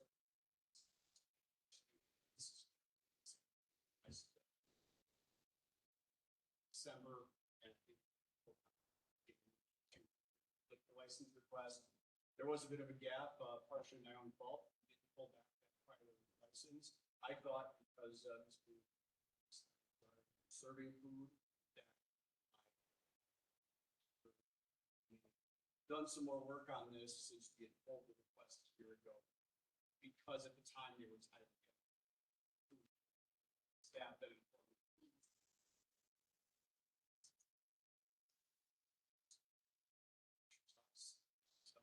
all the way through this process at the end of last year to get the license approved, only to find out when we went to pull the building permit, we needed the special use that we had. So we're just cleaning this up. Nothing has changed for our plans for what. All right. I think we're ready to vote. I'm sorry? No. Three I got comments. it to it. I have one question, Herb. So did you try the fried chicken? Not yet, not yet. Because they should have brought a sample for us. Probably should have. We're always starving up here because we never get out of meetings. Fried chicken bride. There he is on the right end. On the right end. Yeah. Yeah. Lesson learned. It's not too late. We'll be here for a while. Yeah, yeah. Is there anybody here from the public that wanted to comment on this case? Anybody commenting on this case? Okay, I think we're ready to vote. Thank you. Frankie Pretzel, Yes. Sherry Newquist. Yes. Herbert Brooks. Yeah. Dawn Bullock. Raquel Mitchell. And Judy Ogala. Passes. Congratulations. Next on the agenda, zoning case ZC 26019, special use permit application for a major public utility, Troy Township, vacant property on the east side of the County Line Road, south of West Black Road, Joliet, Illinois County Board District Number 1. Can I get a motion, please, in a second? Motion Newquist. Okay, we have a motion and a second, and then Margie. Yeah, so the next two cases, I'll go point by point, but they are addressing the same project. So the Grand Prairie Water Commission is extending the Lake Michigan water infrastructure. And so these two properties, the first one is the city of Joliet's property, which is the corner of Black Road and County Line. We'll have the city of Joliet's Public Works Department associated with the water storage treatment facility associated with this storage project. And the project just south of it will actually be the second intermediary facility of the actual Grand Prairie Water Commission. So that will be a bigger pumping station. Both sites will have some outdoor storage associated with the use. Both of them will be secured with an 8-foot tall fence. So it's 7-foot chain link with a foot of barbed wire to ensure security of both sites. Access will be from the city of Joliet property and then continue south into the Grand Prairie Water Commission's property just south. And then another additional property that is not part of this zoning request will be developed, I think, within the village of Shorewood. Is Shorewood's project is directly south with the remainder 80 acres. So the first two projects are about 20 acres. Most of the development will occur on the eastern half of the property. So there's still a lot of room for basically buffer and aesthetics along County Line Road. But with regards to that, there were no objectors. Planning and zoning recommended both projects to be approved with 2 conditions. Thank you. I don't see any lights on. Do you have any questions for staff? Is there anybody here to speak on this zoning case? You ready to vote? Yeah, yeah, okay. I'm sorry. Hi. Hi. Oh, I'm not being very loud because I was actually hoping nobody would come talk, so. It almost worked. Almost. Do we have any questions? Are we ready to vote? Okay, all right. I think we're ready to vote. Okay, Frankie Pretzel, Yes. Sherry Newquist, Herbert Brooks. Yeah. John Bullock, Raquel Mitchell, and Judy Ogala. Passes. Okay. Next zoning case ZC 26018, another special use permit for a major public utility in Troy Township, vacant property at the southeast corner of West Black Road and County Line Road, Joliet, Illinois, County Board District Number 1. Can I get a motion and a second? Move, Brooks. Brooks, second Ogala, maybe a previous roll. Bullock, second Mitchell. All in favor? Any opposed? Motion carries. Okay, good stuff. On to the next one. Zoning case ZC 25142. Special use permit for a commercial solar energy facility in Troy Township at the vacant property West Shepley Road, Joliet, Illinois, County Board District Number 1. Can I please have a motion and a second? Okay, we have a motion and a second. It's on the floor. Margie, tell us what we want to know about this one. It would actually be me this Okay. time. I'm getting them all wrong today. Yeah. Yeah. So yeah, this one takes place in Troy Township. As you said, the village of Minooka, Channahon, and Shorewood are all within 1.5 mile radius of this property. This property is zoned A1, is a total of approximately 21 acres in size. The applicant is requesting a special use permit to apply to the entire property. The applicant is proposing to construct a 2 megawatt commercial solar energy facility with approximately 5,000 panels. The panels on the project will be fixed tilt, meaning that they will not move and not rotate. 2 equipment pads are proposed that will contain the inverters and transformers. Both of them are proposed to be 274 feet away from the nearest residence. A noise study submitted as part of the application stated that the expected noise will fall under the Illinois Pollution Control Board noise regulations.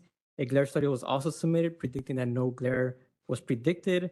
The applicant added an extra fire gate to the property at the request of the Fire Protection District. There were no objectors at the planning and zoning meeting, and the commission voted 5-1, thereby recommending approval of the special use permit. And I'm happy to answer any additional questions. Okay, thank you for that. I do assume the applicant's here for this one. Okay, Yes. come on down to the microphone, please. Do we have any questions for staff while we're waiting for them? Not at this second. Okay, please turn your microphone on. It's the button on the right. Thank you. Hello, my name is Michaela Blanton. I'm an Associate Director of Development with One Energy. Thank you so much for being here today. I did not prepare a presentation at the recommendation of staff, but I was hoping that I could read a letter of support that we received into the record as part of the public comment process. It's from the Village of Minooka, Mayor Rick Offerman. Would that be appropriate? Yeah. Great, thank you. Dear Will County Land Use Department, current planning and zoning, and Will County board members. The Village of Minooka has been informed of a prospective solar project at the intersection of I-80 and West Shepley Road that is seeking a special use permit through Will County, case number ZC 25142. The project currently lies approximately 1 mile outside of the municipal boundaries of the village and is within our statutorily recognized 1.5 mile planning area. The proposed project is in a preferred area for solar development as identified in Minooka's comprehensive plan and village resolution number 24R-3777. The permitting of the project would be beneficial to the Village of Minooka. The project developers, One Energy Development LLC, consulted with the village prior to SUP submission to Will County and have since entered into a pre-annexation agreement with the village that details the following benefits that are additive to the increase in property taxes the developed parcel will generate. 1, the project will yield easements for the village in the right-of-way areas upon annexation. And 2, the project will also provide a payment in lieu of tap-on fee to the village and a part contribution fee when building permits are granted. Additionally, the project has made a commitment to prioritize subscriptions to the project for the Village of Minooka residents. The developer has further engaged the village in project design and maintenance considerations related to fencing, screening, right-of-way maintenance, placement of utilities and manner of interconnection, and more.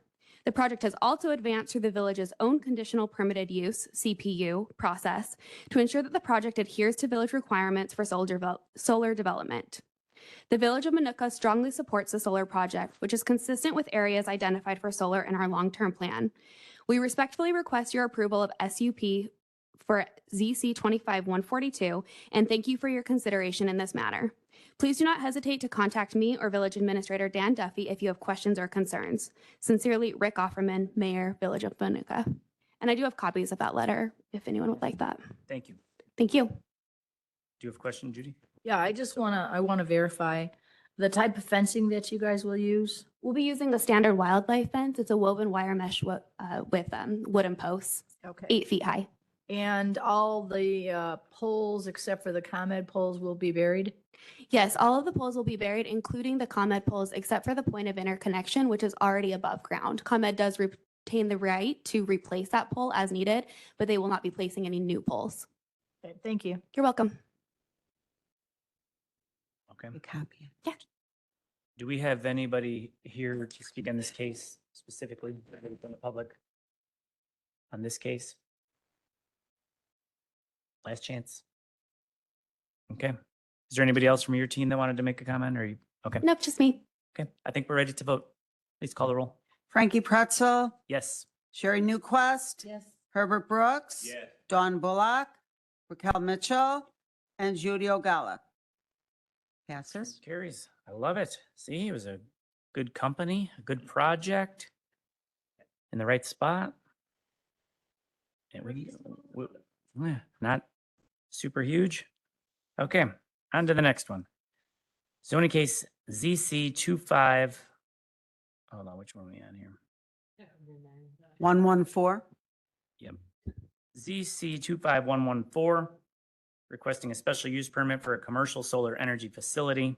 This one's in Monee Township at the vacant property of southeast corner of South Will Center Road and West Court Street, Monee, Illinois County Board District Number 3. Can I get a motion and a second, please? Motion, second. Okay, we have a motion and a second. I'll hand this over to anyone in land use that wants to tell us. That would be me. So this request, the whole property itself, you could see is about 158 acres. The special use only is looking at the southern 78 acres. The applicant is Next Amp, doing business as Monee Sun 1 and 2. So they are proposing 2 5-megawatt projects within the southern half of the property. With regards to what they are looking at, oops, give me 1 second. You can see the zoning is a mixed residential. Regarding their complete application, they have submitted a complete application for the special use permit. The preliminary site plan does identify some additional work related to the wetlands and floodplain on site, but that usually will happen for permitting when they actually go on ground and do further due diligence to ensure that any of the wetlands identified from the desktop NWI sites that they utilize are in fact there. There are some floodplains that aren't shown on the desktop that you can see by aerials in the darker soils and things like that. Something wet is there. So that's things they will identify when they actually are on site doing due diligence. They also will be working with Will South Cook to do a conservation plan before they actually come in for their permit.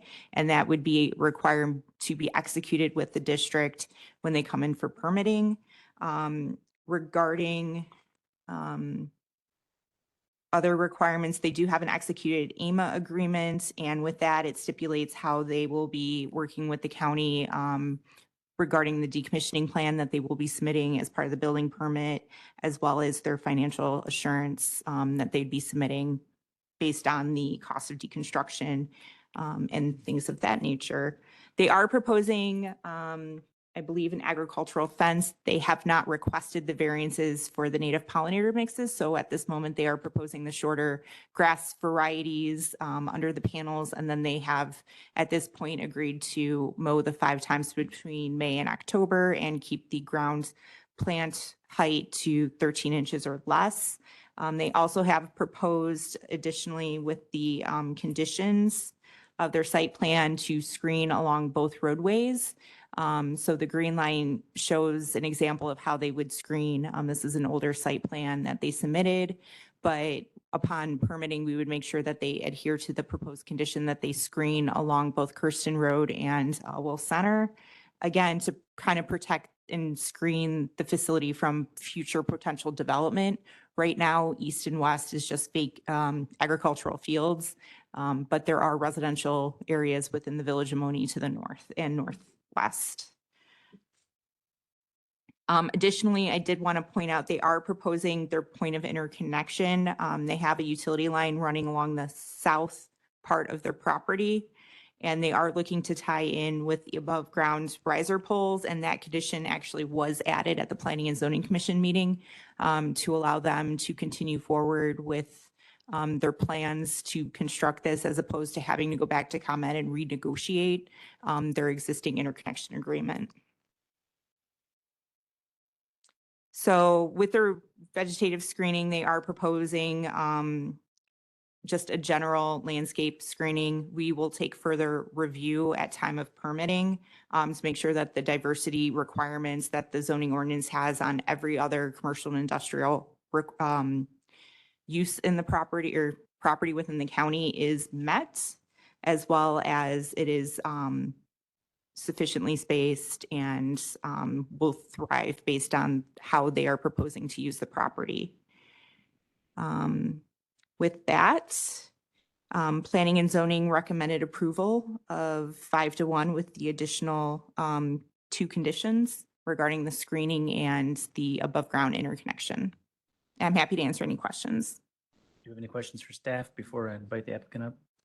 Yeah, you said that they have just the, they're looking at just general landscaping. What is just general landscaping? So when they come in for a permit, what we look at our general screening requirements is going to be a variety of trees and shrubs that would screen.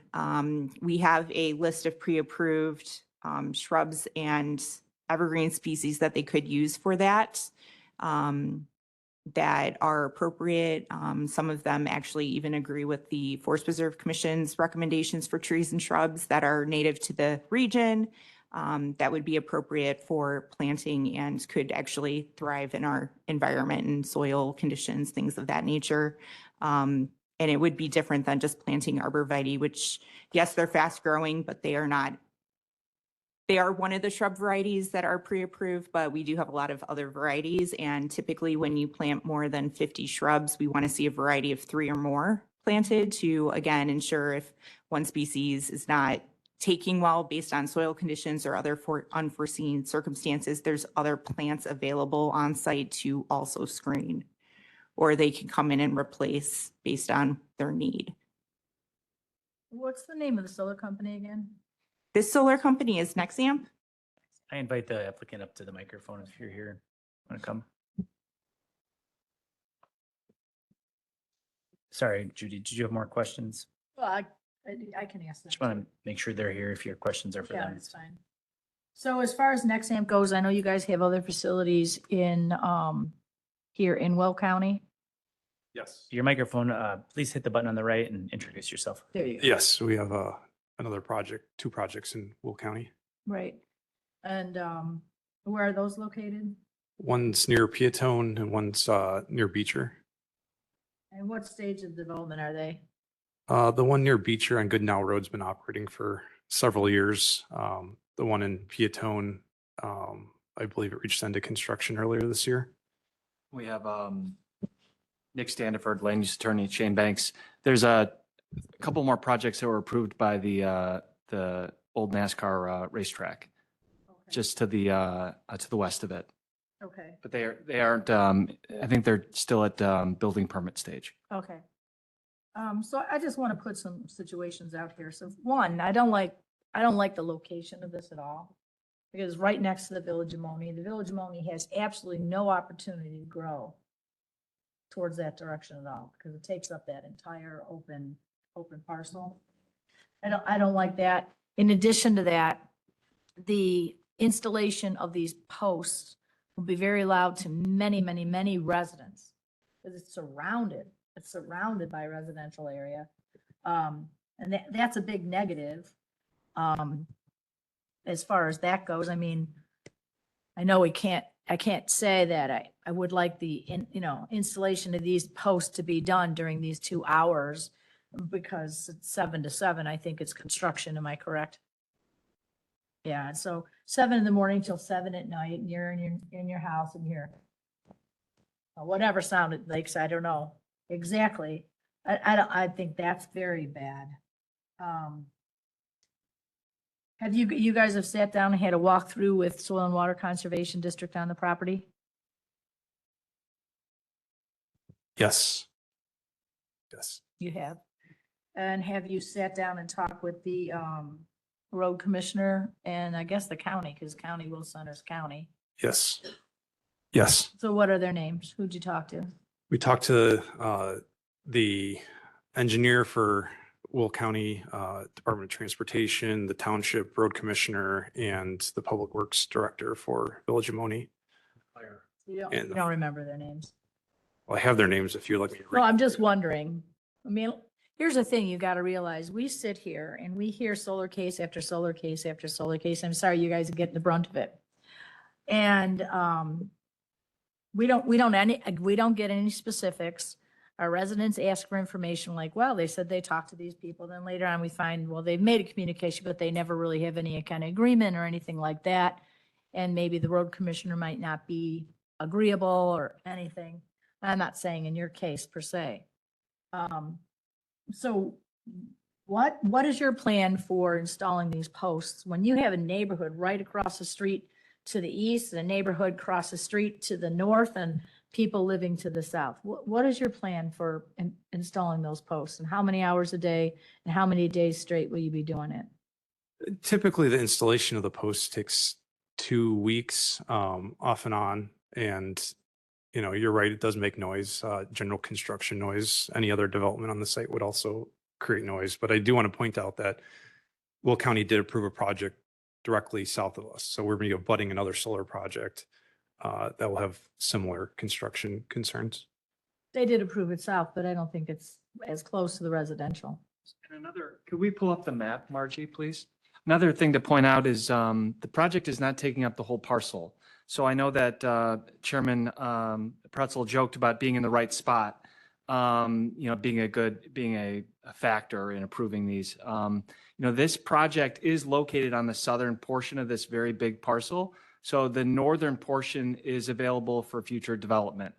The property owners testified at the public hearing that they weren't getting their door beaten down for as long as they own the property to develop the northern side of it or the southern side. The only person who came to them was the solar farm.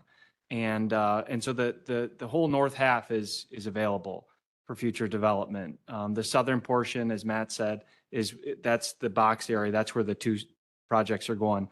Another factor Chairman Pretzel said was not super huge is important. These are two less than 5 megawatt projects. So it's not a 200 megawatt project. These are community solar projects. And they're going to go basically in that red box. You know, we didn't have any letters of objection from Moni. They didn't come to the public hearing. And, you know, we have tried to screen, as Margie said, on the east and west sides to more than is required to try to, you know, address the concerns of neighbors. We had one neighbor show up at the public hearing. He was to the far northeast side of the project. So not even of the project, of the property. So he wouldn't even hardly see the project, but we agreed to screen on the western side and the eastern side to that subdivision.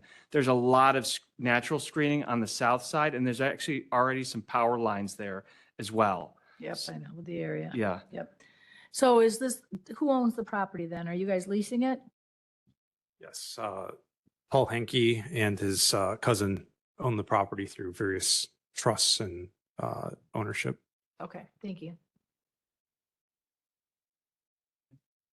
Member Newquist, go ahead. Yeah, just to comment, I was going to say, I think that areas I've seen for sale signs for quite a while now. So I had not heard of any potential development going in there until the solar farm and I mean, yeah, there are residents on the west side, but like on the north side, they're set way back. I mean, the residents, I think you had mentioned the north side, Member Ogala. Yeah, and they're set way back on the north side as I'm thinking of it. So I I've not heard anything from anybody in Moni, either the township or the village, so I'm gonna support this project. Thank you.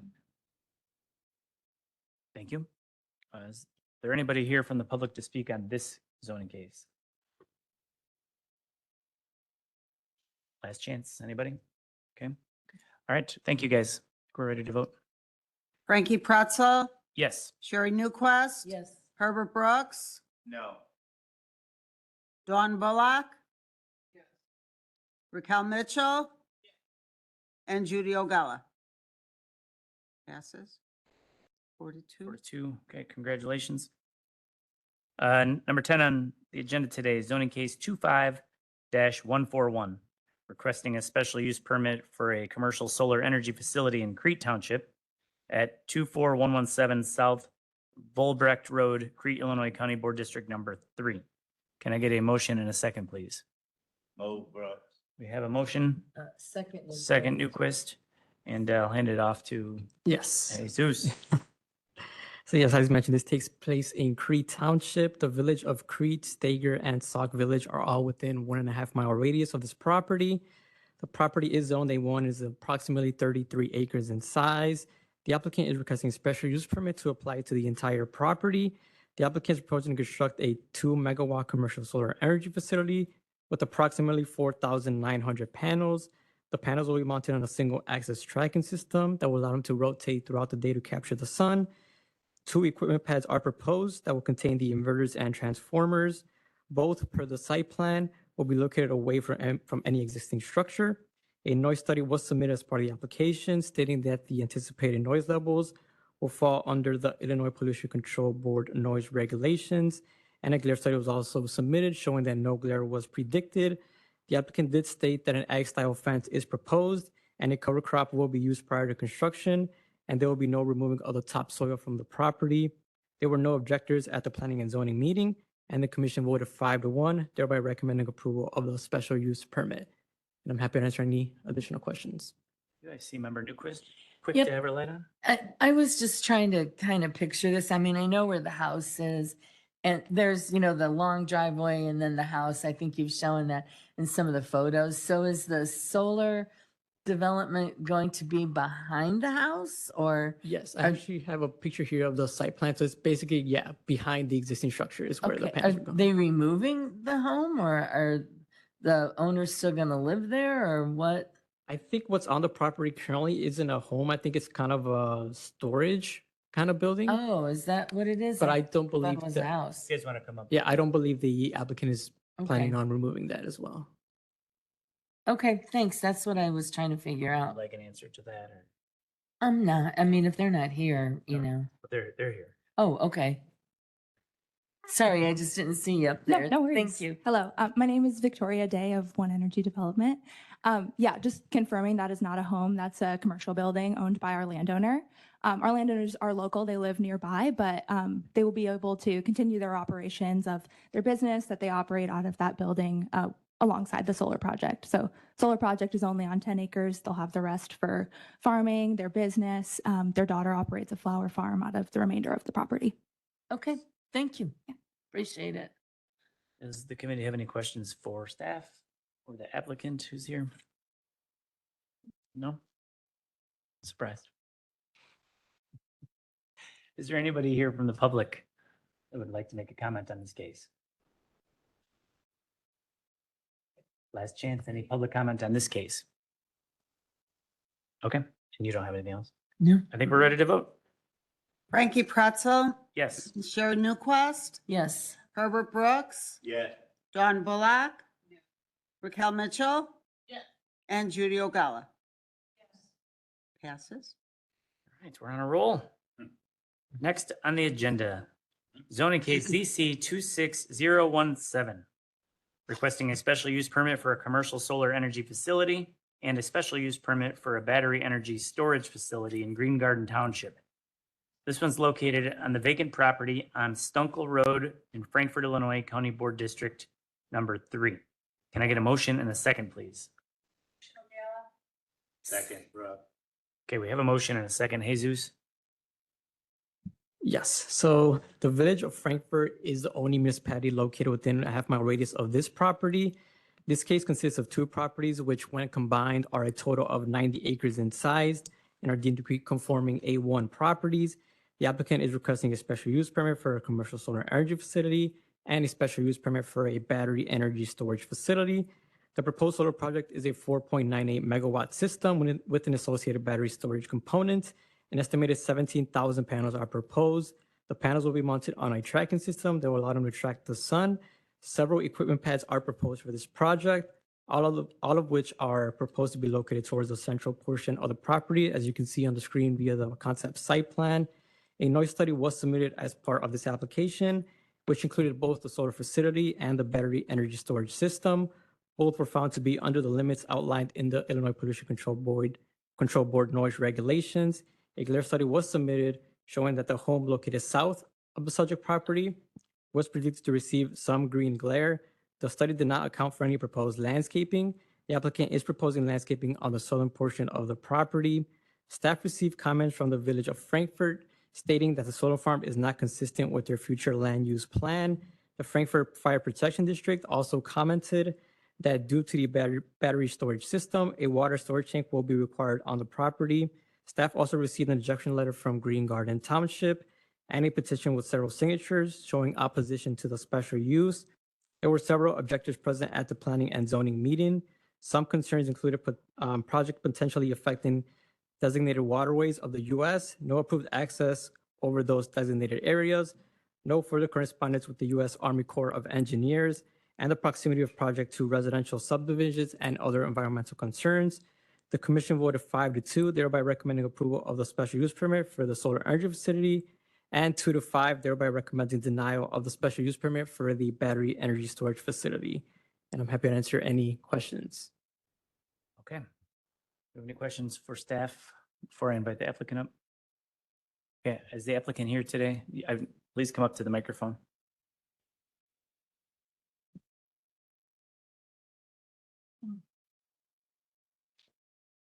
Can you hit the button on the right, turn your microphone on, introduce yourself?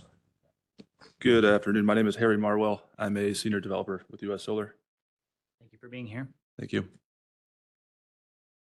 All right, do we have any questions for the applicant right off the bat here? Well, I have questions. Start with Member Ogalla. Thank you.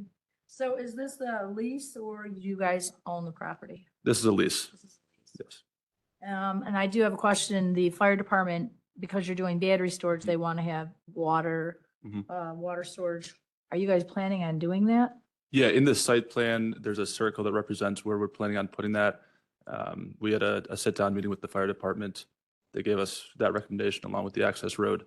And this site plan does comply with both of those recommendations. And what about your connectivity poles? Are they all buried? What's the plan for that? So everything within the project is buried.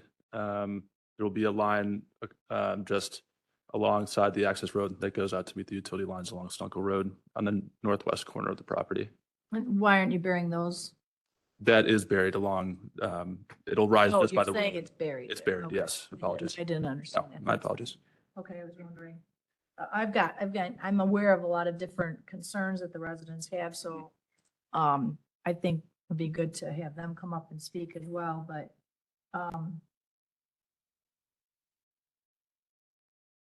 have you guys had a walkthrough of the property with Soil and Water Conservation District?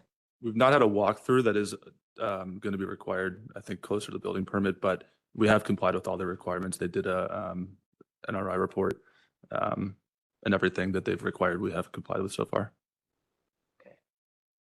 I think we need to hear from the residents. Yeah, we're going to give them a chance to talk.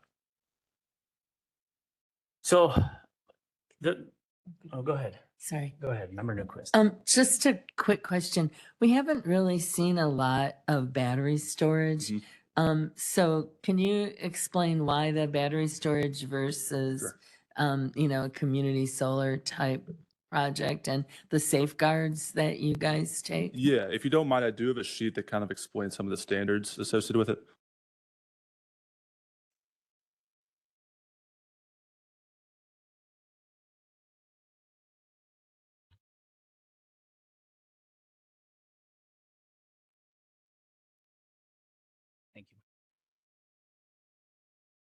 You know, Frankie, while we're just looking at this, my thought is it would be nice for me to know if we have a company that has other solar facilities that have been developed within Will County, how many there are that they own them, develop themselves, or maybe not own, they may lease it. And what's the status of that? Because I know if you go driving around, some of these solar facilities are a nightmare. I haven't seen anything that looks good to me, but I mean, it would be nice for me to know that, because if we have a situation, we have a developer come in and they have 3 or 4 other facilities and they've never followed through and we have issues with them, it would be nice for us to know that. I think that that's something we should ask staff to, so that we have a heads up. Like, I don't know how many other solar facilities does US Solar have in Will County? Yeah, Judy, Ryan Mignoni, Director of Development at US Solar. Before you answer just any battery questions or have any questions additional for Harry, I wanted to touch on that. I think an important thing to note is that, yes, a majority of the industry, unfortunately, is a developer or a long-term owner-operator. There typically is that transition that does happen. It is very difficult to do both. One thing that I would say is we stand strongly behind is that we are a developer, owner, operator. Now, I'm not going to stand up here and say that we will never sell a project ever, because that's just a business has to be a business to be able to operate. But we do own, I would say, nearly 90% of all the projects that we do develop around the country. Regarding your question about Will County, we don't have a project in Will County today. We have approximately about 8 to 10 projects operational in the state of Illinois right now, and then a handful that are currently in construction today. An additional item, because I know battery storage is going to be a question that we can dig into further, is that we do have the first 2 operational community solar projects with battery storage in them in the state.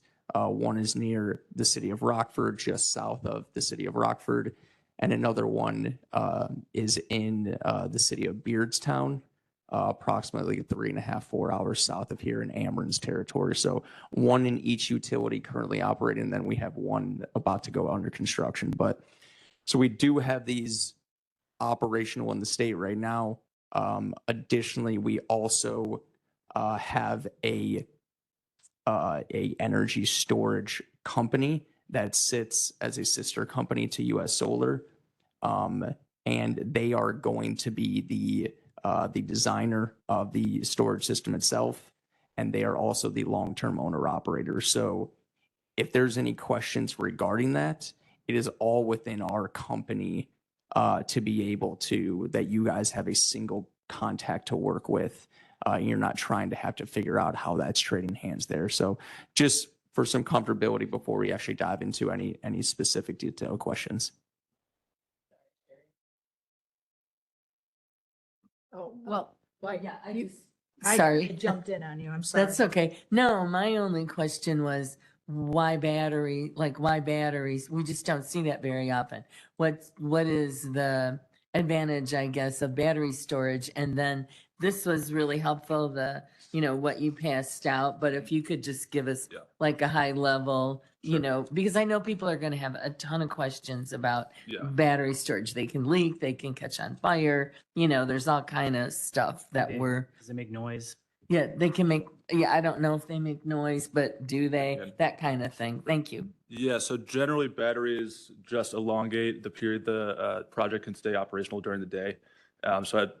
As everyone knows, the sun goes down, and then when that happens, the generation drops considerably.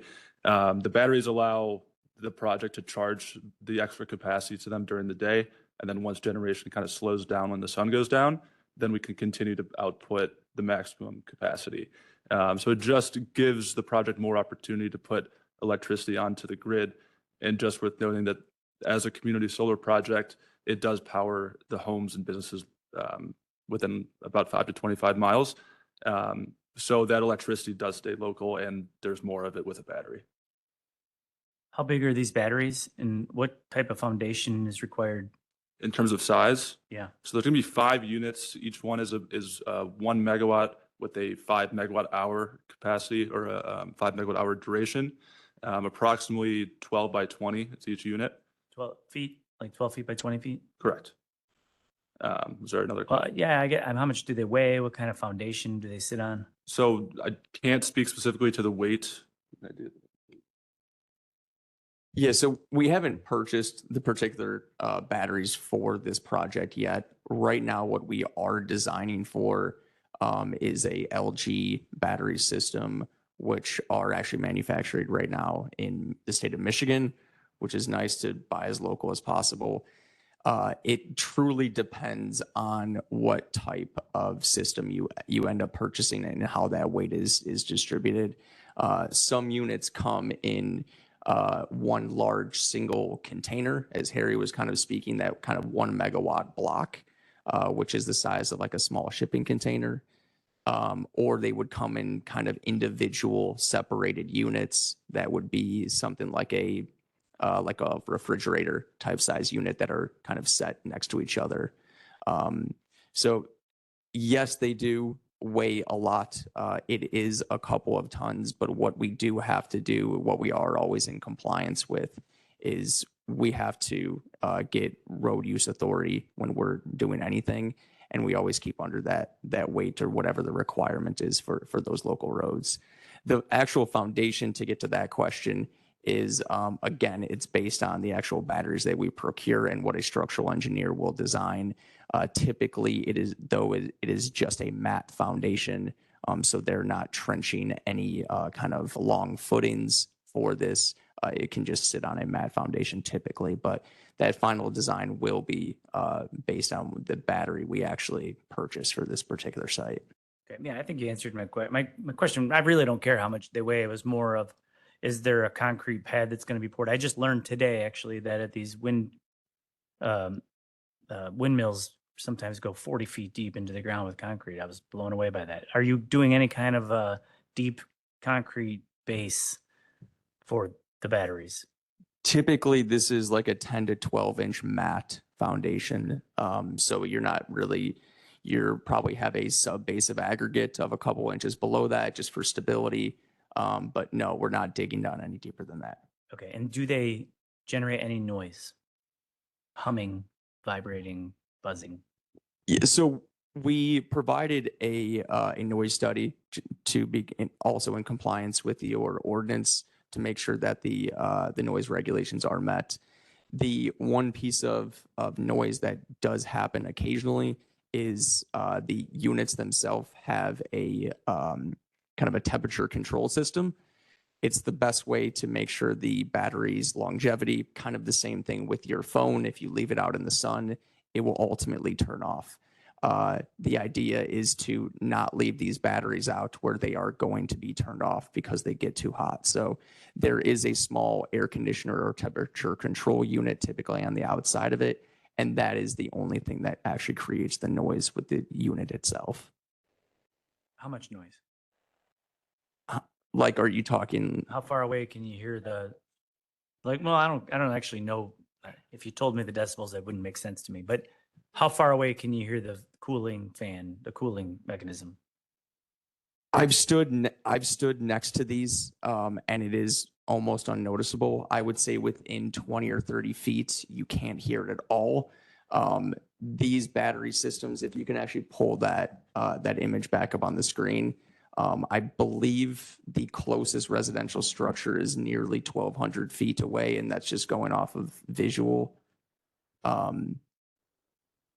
Because they're placed in the kind of in that center strip of the actual site plan itself. So much further than I would expect anyone to be able to hear, and even if they're even standing against the fence, I would be very surprised if anyone could hear anything. Okay, thank you. Just gonna ask another question? Sorry. Are they, this is kind of a dumb question, but are they in a building? Are they in a container? Or are they just, kind of laying like refrigerator sized batteries or container sized batteries laying next to each other on the pad? Yeah, so the battery system itself is a kind of a multi-tiered system. You have cells that are then placed in a rack that are then kind of placed into a unit, which if that unit is kind of separated, it could just be that kind of refrigerator size section itself, or that unit could be placed into a container where it's then all contained within one general system. So there's usually two types of designs. One design that is that kind of separate containment system, and then there's another kind of the container that's kind of the larger, that it looks very similar to what you would see as like a container, shipping container kind of size. Back to Member Ogala. Yeah, so like this property is currently farmed, obviously. What is the plan for the ground covering the ground prior to and during construction? Generally during construction, we'll have some form of cover crop on there. Those details will be found in the vegetation management plan, alongside all the details about the long-term vegetation of the project once it's constructed, which will be deep-rooted, pollinator-friendly vegetation throughout. And I noticed that there's quite a bit of water issues in the area. So how are you going to address that? I see you have a little retention pond, but that's for the battery storage. But there's drainage area district in the area and things like that. So what have you done with that? The one thing I did want to make sure that we touched on too is that during the construction period, the property will comply with the state NOI as well, which will require a sediment and stormwater control management plan. With that, there is a silt fence that will be around the entire construction facility to ensure that during rain events, that any sediment is not washed into adjacent properties, that all sediment remains on site itself. I did want to note one item. There's not a retention pond on the property. Looks like it, yeah. Yeah, so I just wanted to clarify. So in this aerial image, it was a wet event or something at that time, but it is like a field wetland that's on the property. So right now it's been desktop identified, but we're just making sure that even if it is something that we could eventually build over once we finalize our wetland studies, that we are accounting for it if we do have to make sure that we're designing around it. So because of the infiltration rate that is increased by the pollinator plantings that we are planting on site, there isn't a need right now for a basin on the property itself, because the plantings are adding absorption to the local aquifers instead of additional runoff. Okay, don't go far. Maybe just grab one of those desks and we're going to invite the public up to talk. Did you have a question for them? Yeah, go ahead. Sorry. Sorry. Okay. So most of the soil on here is very acidic, correct? When I look at the map, am I interpreting it right? It's the type of soil is acidic. I'd have to verify on the Well, it NRI looks report. acidic, and it says high on most of them. So that could cause corrosion with the steel, which could lead to the contamination of the soil with the zinc. And the other thing is, do the batteries have some sort of cooling system? Is Yes, there fans? yes, to keep it absolutely. Cool? Yeah. And what is the output, the decibel output of those fans? So that, I don't know about the granularity of the noise report in terms of associated directly with the fans, but all that information can be found on the noise report. And I think we did just discuss that briefly. Oh, I'm sorry. I thought he was the battery guy. We're kind of both fielding questions here, but could you please restate your question? So on the batteries, the ones they were asking about the noise, you Yeah. have cooling systems that cool them, keep them so they don't overheat. What is the decibel output of the fans used to cool the batteries? I don't have the decibel output in front of me. Because the fans actually make the noise. Correct. Yes. Once they would turn on, they do create the noise. Again, So I think that's the from- question that people want to know is how loud are those fans going to be? Are they going to hear it? yeah, and that's what I was. They won't hear the batteries, but they'll hear the fans. I don't believe, and we do have the information within our packet. Again, I was going from past experience of it really depends on the actual batteries that we are procuring, on what type of fan and what that decibel rating is. And from my experience being out on site and being standing next to these, it is a very minor noise. It is and that's standing directly next to it. Within 10, 20, 30 feet, it's almost impossible to hear it. And these are more than 30 feet away from the even edge of fence, let alone the neighboring properties. So just so everybody's clear, because none of us know, but 75 decibels would be like a generator. Be like a gas generator that you would hear. 55 would probably be about the quietest generator you could hear. So that's why I just asked, because we could make an easy comparison if you knew how many decibels that was. It's not a generator. I know it's not a generator, but they both make noise and they could be Understood. measured in decibels. And people understand generators, they would be able to make some relation to the fan noise based on decibels. I We would could have to make a relook at that comparison. application again, sir, but I do know that we fall within the ordinance compliance regarding the decibel rating and the noise requirements. I'll keep scrolling through all the documents to find my answer. Thank you. Thank you. I think you're good. You can go ahead and sit down. I do want to open it up for public comments. If you're here to speak on this case, please go all the way over to the white wall and form a line.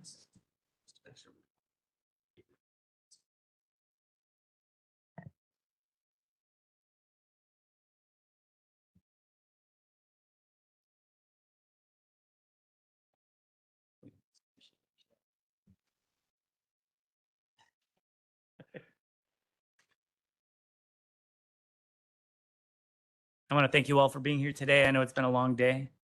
So please make sure you start by introducing yourself. Thank you very much, Mr. Chairman.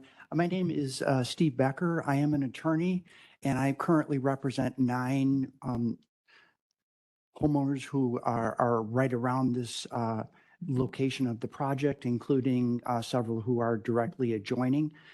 So for that purpose, I first want to just state a general objection in case this case does go to litigation. It is my client's position that these particular state solar statute that they are coming under is unconstitutional, both under the state and federal constitutions. They're in violation of due process, also in violation of the Equal Protection Clause and of the separation of powers doctrine.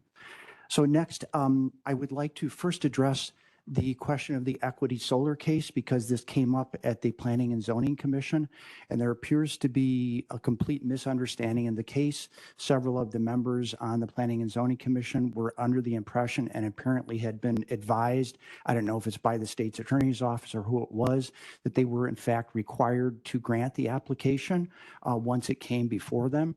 This is completely wrong, and so I just wanted to make note of this to this particular commission.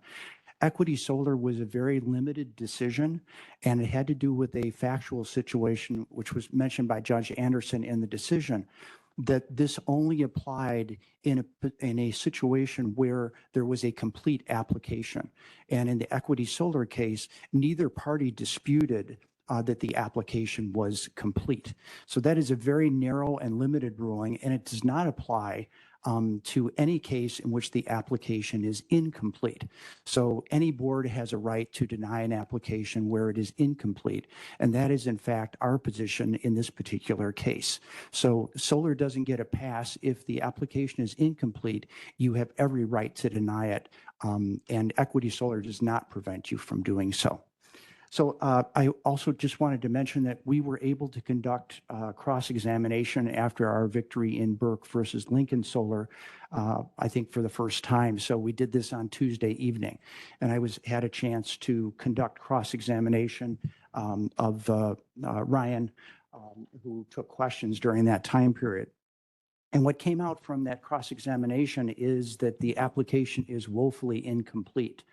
Ryan mentioned that there have been absolutely no wetland delineations done on the property, as is required by your county solar statute. One of the prerequisites in the statute is that any wetlands be specifically identified in the preliminary site plan. Here, there was absolutely no work done on wetland delineations. And the reason this is so important under the language of the statute is that it's also required under the county solar statute that you mention the exact number of solar panels as well as arrays. So if you have not done a wetland delineation, you have no idea actually how many solar panels or arrays you're going to have. So you can't comply with the statute. And so Ryan did admit that they had done absolutely no wetland delineations. The reason this is particularly important in this particular situation, as if you had a chance to review the map here, the solar project is in the southernmost area of these parcels, but the northernmost area had several large wetland areas that they have simply denominated as desktop wetlands. And when I asked Ryan, he said, well, we just looked at the computer and we thought these might be wetlands, but they didn't do any delineations. And he was completely unaware that this area is within 3 headwaters of Forked, Prairie, and Hickory Creeks. These, when I asked Ryan, I said, do you know that Fork Creek has been denominated as a federally protected waters of the United States? And he said he was not aware of that. And I said, well, what are these 2 wetland areas coming through the northern area of the property? And so he was unable to identify what they were. It appears from the maps that we were given in their materials that these are actually probably main stems of Fork Creek, or they are adjacent wetlands. And yet the project here is proposing to build a roadway from West Uncle Road on the west side going south to meet the project area. The problem with this is there appears to be 2 federally protected waters of the U.S. that go right through this area. And even on one of their maps, they identify that there's a low drainage area that they're going to have to do a crossing on. So I asked, how do you propose to build your roadway across 2 federally protected waters of the U.S.? And we didn't get any answers. They just said, we're going to put a gravel road down. The problem is you cannot fill a waters of the U.S. These are federally protected. So they have not even put in the application how they are going to have ingress and egress to the solar project, because they have not done any of the proper wetland delineations. Also, I asked about how are you going to get the batteries and the containers with the weight through those federal protectors waters of the U.S. And again, there was no answers. So this application is woefully incomplete. And he was not even aware what waters of the U.S. were or of the landmark decision in Sackett versus EPA. So this company apparently has no idea of the water resources that they're going to be destroying just to put in the access road before we even get into the project. And then they are proposing to have these dangerous batteries there right next to a residential subdivision. So it's our position that this application is woefully incomplete. And on that basis, you have every right as a commission to deny it. And we would request that you do so. Thank you so much. Thank you.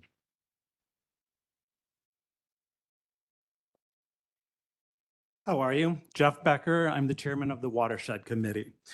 So Will County has passed a statute on solar, 155-9245. And in that statute, it says that you have submittable requirements. All applications for special use permit approval must include the following information. And now it says on the preliminary site plan identifying the following. This is not on the building permit. It says your statute says on the preliminary site plan identifying the following. And let me read it. This is 2B, Q2B. Physical features including but not limited to roads, floodplains, wetlands, existing and proposed buildings, solar panels and equipment, number, location of spacing of the solar panels and arrays. So on the preliminary site plan, you're looking at the preliminary site plan. Where are the wetlands? So they did another map. It shows proposed wetlands. So the blue area there, they have that as an inundation area. The area in the bottom, the very bottom there, that was where there was a wetland, but it's not listed on their site plan. The area to the left side, the lower side, that was a wetland. They listed it as a potential wetland. The area at the top where the trees are, now we're on the middle to the north side of the property. There's trees going there. That was listed by Will South Cook Soil and Water as a visible area of water that crossed the property. The area at the very top was also listed as a potential wetland. So this, according to your own statute, it said you have to identify that so the residents can come in and make appropriate objections. This is right between, we're the watershed committee. We see this happen all the time in these developments. The developers just don't cite the water. They don't list it because they know that they're going to have problems with either IDNR or Army Corps, and they don't go to the agencies. And the Democrats were wonderful 10 or 15 years ago. The Watershed Committee, we worked with them, and they protected all the wetlands. But now it's shocking because it's like the Republicans are protecting the wetlands and the Democrats are not. The Republicans are the ones saying, no, we need to protect the wetlands. So this property has tons of water resources. And your statute says you have to put that on the preliminary site plan, not the building, not on a later building permit. I know the land use staff is saying, we can kick the can and we can do this all later. But if you do it now and they can't cross this property, why are we all wasting our time here? Because if you can't cross through the wetland or if it's a water of the US, they'll never be able to get over that area. You have to protect it now. This is an incomplete application. They have failed completely in putting this on their preliminary site plan. And you see it there, there's no wetlands listed. And you can, and the other thing is farmed wetlands. This is going from this is an industrial use basically. It's going from A1 basically to an industrial use. You can farm wetlands, but once you have it for a different usage, you have got to protect those, you have to protect those wetlands. You can no longer farm, they can't be used for any other kind of use except for farming.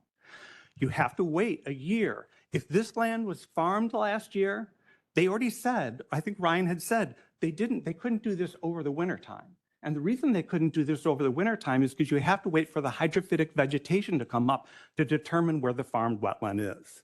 So they did the application over the winter. There's no way they could have done the farmed wetlands. They have to leave it fallow for a year, and then you can go ahead and determine where all these water resources are. So I'm begging the Democrats on here particularly, you have always been champions of the wetlands. Why are you like taking the new bauble green energy and just saying, we're just going to go ahead and we're going to keep just passing these things without protecting the wetlands? So I just want to say that. One other thing, the arrays going in. The arrays that are going in, they already admitted a number of these other solar cases that there will be leaching of the zinc into the ground. And the Will South Cook already said, they listed on all the maps that are in this, they're listed in bright red, and they said that they're not suitable for these locations. This particular US Solar, again, they're all bright red. They said they're not suitable. They have it as a very limited, and they're saying, so not the Watershed Committee, Will South Cook is saying this is not a suitable use of pounding in all this steel into an area. And now you're into a property with water all over it. So you're going to have, there will be leaching into all these water areas with all these wetlands. This was the wrong property. There are other properties that don't have these problems. Land use is right with those properties, but this property is one that you should all say no. Thank you. Thank you.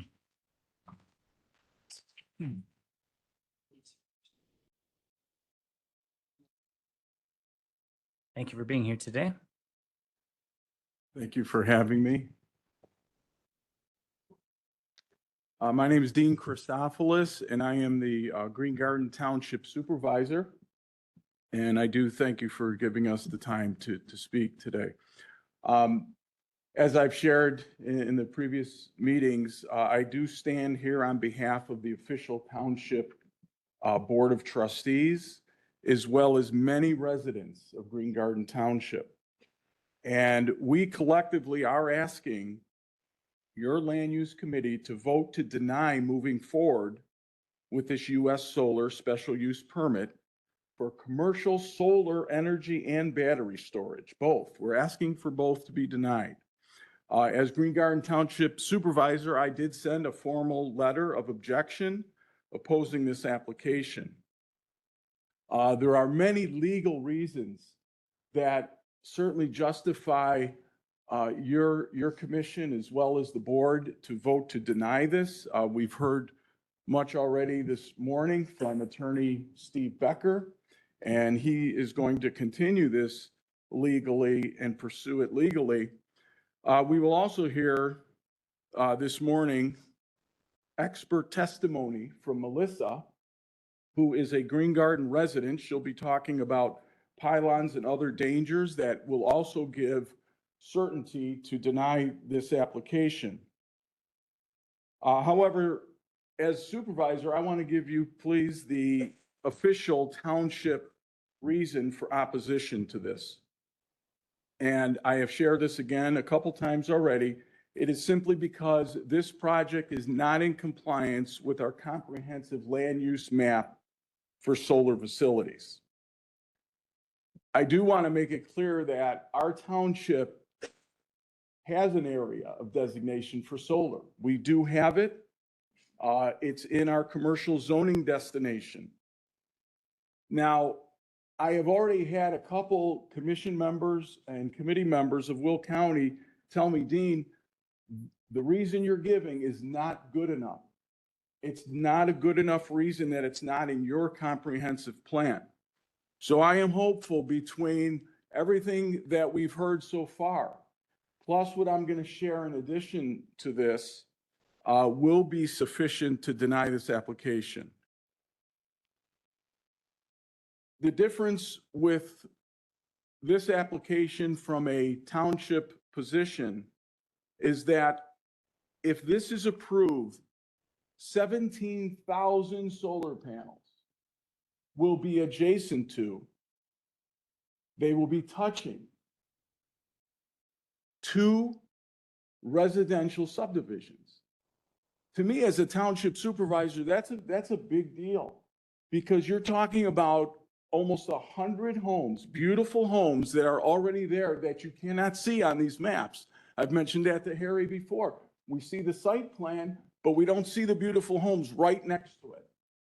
And there's also a proposed subdivision that I'm not sure if it's gotten before your committee yet or not, from Mr. Greg Clark.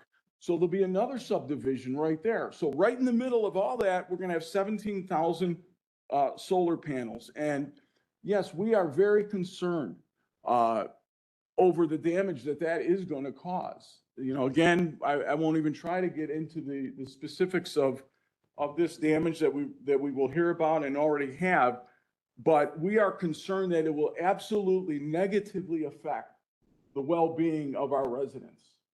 There's a lot of residents right there. This is not the place for solar. It's just not. It's the wrong place. It's the wrong land use choice. And I just wish we had a better opportunity to sit down with Harry and go over where our designated areas are in the township. I shared this also Tuesday, and this runs deep within my soul, is that we all want to obey the township. The township wants to obey Illinois statutes. We want to obey the laws of our governor. I know we do. I'm sure Will County does. But the bottom line is, when those statutes violate the rights of residents in the township, when they violate the rights of the residents in the county, we need to band together as a county and as a township and stand up for what's right. We know this is not right. Not saying that solar's not right. We're saying it doesn't belong here. So I guess what I want to say is it's time to have the fortitude, it's time to have the courage to vote this down. And I believe that this commission should deny this application, do not recommend it to the Will County Board. We need to have the courage to stand together, and we need to have the courage it also takes to stand up against a potential lawsuit that could come our way. Because it's time to do what's right. So I thank you for listening to me. Yeah, before you go, before you run off, you may be the most knowledgeable about this area of the people here talking today. I just wanted to ask you, can you tell us how far, you're right, by the way, they never put the homes and, it's like, here's this tiny little picture, but it doesn't really show anything. Can you tell us what's going on around the purple lines here? Yeah, right. This is it here, right, Melissa? Yeah. So it's just south of what we're looking at. You see the solar panels right there. It's just, the subdivision is just south of there right now. It literally touches the land. The two lands touch each other. And the proposed subdivision is also right adjacent to it as well. So again, there'll be 17,000 panels right next to subdivisions. And not to continue, because I did conclude, I want to answer your question, but there's just simply other areas in our township that we would welcome their presence in, but it's just not here. And yeah, it's just too many homes. It's too many people's lives that will be affected. It's hundreds of people's lives that will be affected by this. Me personally, I live far away from here. I do not live by any of these solar, whether it's this one or Earthrise that's coming. But as township supervisor and as an official of the township, I'm asking the officials of the county to stand up for these residents and let's do what's right. It's just right there though, right south of it. What exactly, I'm sorry if I missed it. I know these are large lots. And how many different homes are like touching or butting up? Can I show you an extended map? Yeah, I don't have copies of this. I'll take a look. Thanks. So this is the map of the lines. And who are you? I'm Alyssa Eager. Okay. Oh, okay. Sorry. We're out of order. This is people and residents that have signed a petition and have given to this board and some of the information sent to you from state factors. So if you look right here, this is a woman that is less than, she was about 60 feet from where it begins. This quadrant and this quadrant are the two that you're looking for. They leave out all of the residential communities. This right here to the This is what I was asking about. Okay. to the west is where there's the proposed, is it 10 acres, I believe, that is Yeah. going to be residential. I think everybody has to be able to see this. So if you could, oh, this is it here. Part of the application itself. So there's.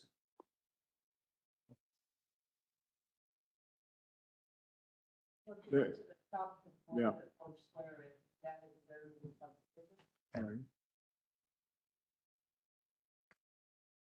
And are these are all on wells? These are both the proposed sites for US Solar as in that one. This is about one.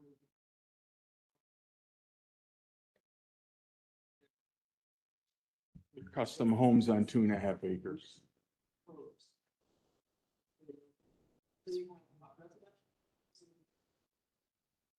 60 feet's pretty darn cool. Okay, so I'm really sorry to interrupt you. I need you to talk into the microphone. I don't Yeah, want to. Melissa's up next, so if Yeah. you're done, I'll sit down. Yeah, I asked and you helped me with that question, so I appreciate it. Okay. But I do want to make sure everybody gets to hear It's it. on time. And then, did you need any more time or are you? No, I'm good. Thank you for being here. Thank you very much. No, you're next. I just want to make sure everyone can hear what you're saying. Hi, good afternoon, everyone. My name is Melissa Eager. I come to you today actually as a Green Gardens resident. I live on Stunkel Road. The water from this area actually travels and lands on one of the lowest areas my pasture is. So the water ends up from the watershed coming over the roads. ends up in my pasture.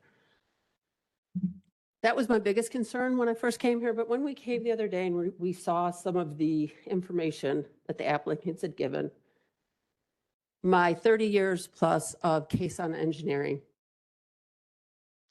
kind of came out. The reason is, on page 32 of the applicant's information they gave you, this soil is listed as silty loam. Silty loam only is present in wetlands. It's what wetlands are made up of, silty loam. It's a sandy hydric soil that is just not buildable. If you look at page 32, their own report that they gave to you shows that as far as corrosion of steel, there is a high risk of corrosion. So what's going to happen, and I don't know if this helps give you an idea of what silty loam looks like. I'm going to take one and pass it. Silty loam, under any kind of pressure or traffic, is going to compact. Once that compacts from any surface traveling or construction, once that compacts, it's going to create what we call a hard pan. So that hard pan is not going to be down low. It's going to be up very high, where you already have high water tables in this area. So you put the hard pan from the compaction, from the construction, you know, the skid steer is moving around, pounding these rods in. You put all of that together, and what you're going to get is you're going to get these galvanized steel pylons put into an area where hard pan is going to exist, where water is already present with a high water table, and those posts are going to be sitting exactly where this water is going to be sitting.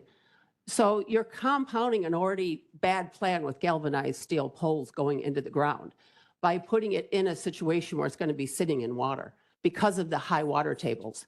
I did not find in their application any specific soil borings to say where the water table is. I feel as though that was left out. They said they haven't done it, but I did see and speak personally to the drilling professionals that were out there that day doing the geotechnical drilling. And these conditions can change 10, 15, 20 foot on a job site or on a proposed installation site. So I came originally to discuss my general concerns about watershed, what it's going to do to my community, what it's going to do to my pasture. But then as I looked at the fact that this entire area is made of silty loam, this does not work with this application in any possible way. An engineer would be, I'm sure, would be saying the same thing once they get there. So I do have a statement to read unless somebody has some questions. And does anybody want clarification on these homes that I had with the map? Okay, I'm just going to read my statement. So good afternoon, commissioners. Again, I have 30 plus years working in the Caisson drilling industry and working with engineers and structural engineers to build large buildings all the way to small residential, anything. I've drilled many of the holes throughout Chicagoland and specifically in some of these areas where the Wisconsin glacier from 10 to 15,000 years ago landed. That's why we have these soil conditions in the far southwestern suburbs, because the glacier stopped here and it created this silty loam that requires caissons or encased steel in concrete if you go into these soil conditions. So today, based on some of my experience and the things I'm seeing here, I ask that you deny the special use permit because this project fails to meet the burden required under Will County's own land use standards to protect the residents of Will County that you serve. This is not ordinary farmland. Again, referring to page 32 of the applicant's package, the geotechnical engineer report identifies the material as silty loam. This is a highly saturated hydric soil. In fact, the majority of this area along Stokel Road contains hydric soils. They are naturally tied to poor drainage conditions, flooding issues, and excessive groundwater movement. Industrialization of those soils with thousands of galvanized steel pipes, access roads going in, trenching, inverter pads, and constant maintenance traffic creates serious risks of compaction to this soil. Altered drainage patterns, erosion, and flooding impacts to neighboring properties. And these are not minor installations. These projects rely on thousands of these steel posts driven directly into moisture-heavy soils they're asking to expect the decades. I think the project was 20 years. In these conditions, these poles, these galvanized poles will begin to deteriorate in less than 5, and you will have the problems that we're discussing today. So the studies show that when driven into hydric soils, that they accelerate the corrosion, as their own engineering report on page 32 says. It's high likelihood. So it will create structural instability in as little as 5 years. Those galvanized coatings break down, zinc, cadmium, and other metals corrode and will leach into the surrounding soils and drainage systems, the wetlands and groundwater pathways. This will lead to widespread water contamination. Yet residents are being asked to accept decades of potential contamination risks without meaningful long-term monitoring or accountability by this company. They haven't identified sample sites. They haven't identified the areas where they're going to be drilling, nor where the water table has been. Their burden simply has not been met that this is a safe installation at this location. Illinois solar law states 2 significant things must be present, and the county must approve applicants. The first is that the project is in an agriculture or an already industrialized zoned area. The first is accurate. It is in a farmland A1 area. However, the second is not. This is what's important. This project does not meet the local ordinances and zoning requirements. Without these studies, which they have not provided at this point, this applicant cannot bear the burden to show proof this installation, as proposed, the way they've given it, is safe for the surrounding community. We would not be here looking today to have these variances approved if they were doing what they needed to do. This special use permit would be considered at a later time. It simply does not fit the Illinois state's solar energy laws. And within the local law, elected officials still have the discretion to vote on special use permits. You require factual findings through studies, which they have simply not provided to this board. They haven't done the necessary drainage impact studies. They haven't assured emergency access. They have not done the road usage agreements. They are not currently in place. And most importantly, to be compatible with the surrounding land use, they have to show that this is safe and won't cause danger to the nearby residents. They fail on each and every count. Voting no would not be arbitrary. It will be the responsible action to take until these requirements have been fully met by the applicants. A policy vote is within your rights as local officials. Following your guidance is not criminal, nor does it go against Illinois solar law. Local government is supposed to represent the people who actually live here. Yet counties across Illinois are increasingly being pressured and coerced into approving massive industrial solar developments regardless of local opposition or legitimate land use concerns. When state effectively signals that local governments are expected to approve these projects, despite the unresolved safety, drainage, infrastructure, and compatibility concerns, it undermines the very purpose of this local zoning authority. Request this applicant provide the critical information necessary to approve their request. Vote no until the wetland delineations have been completed during the proper timeline throughout the year. Require them to do stainless steel pilings or encase them all in concrete to protect the steel from corroding.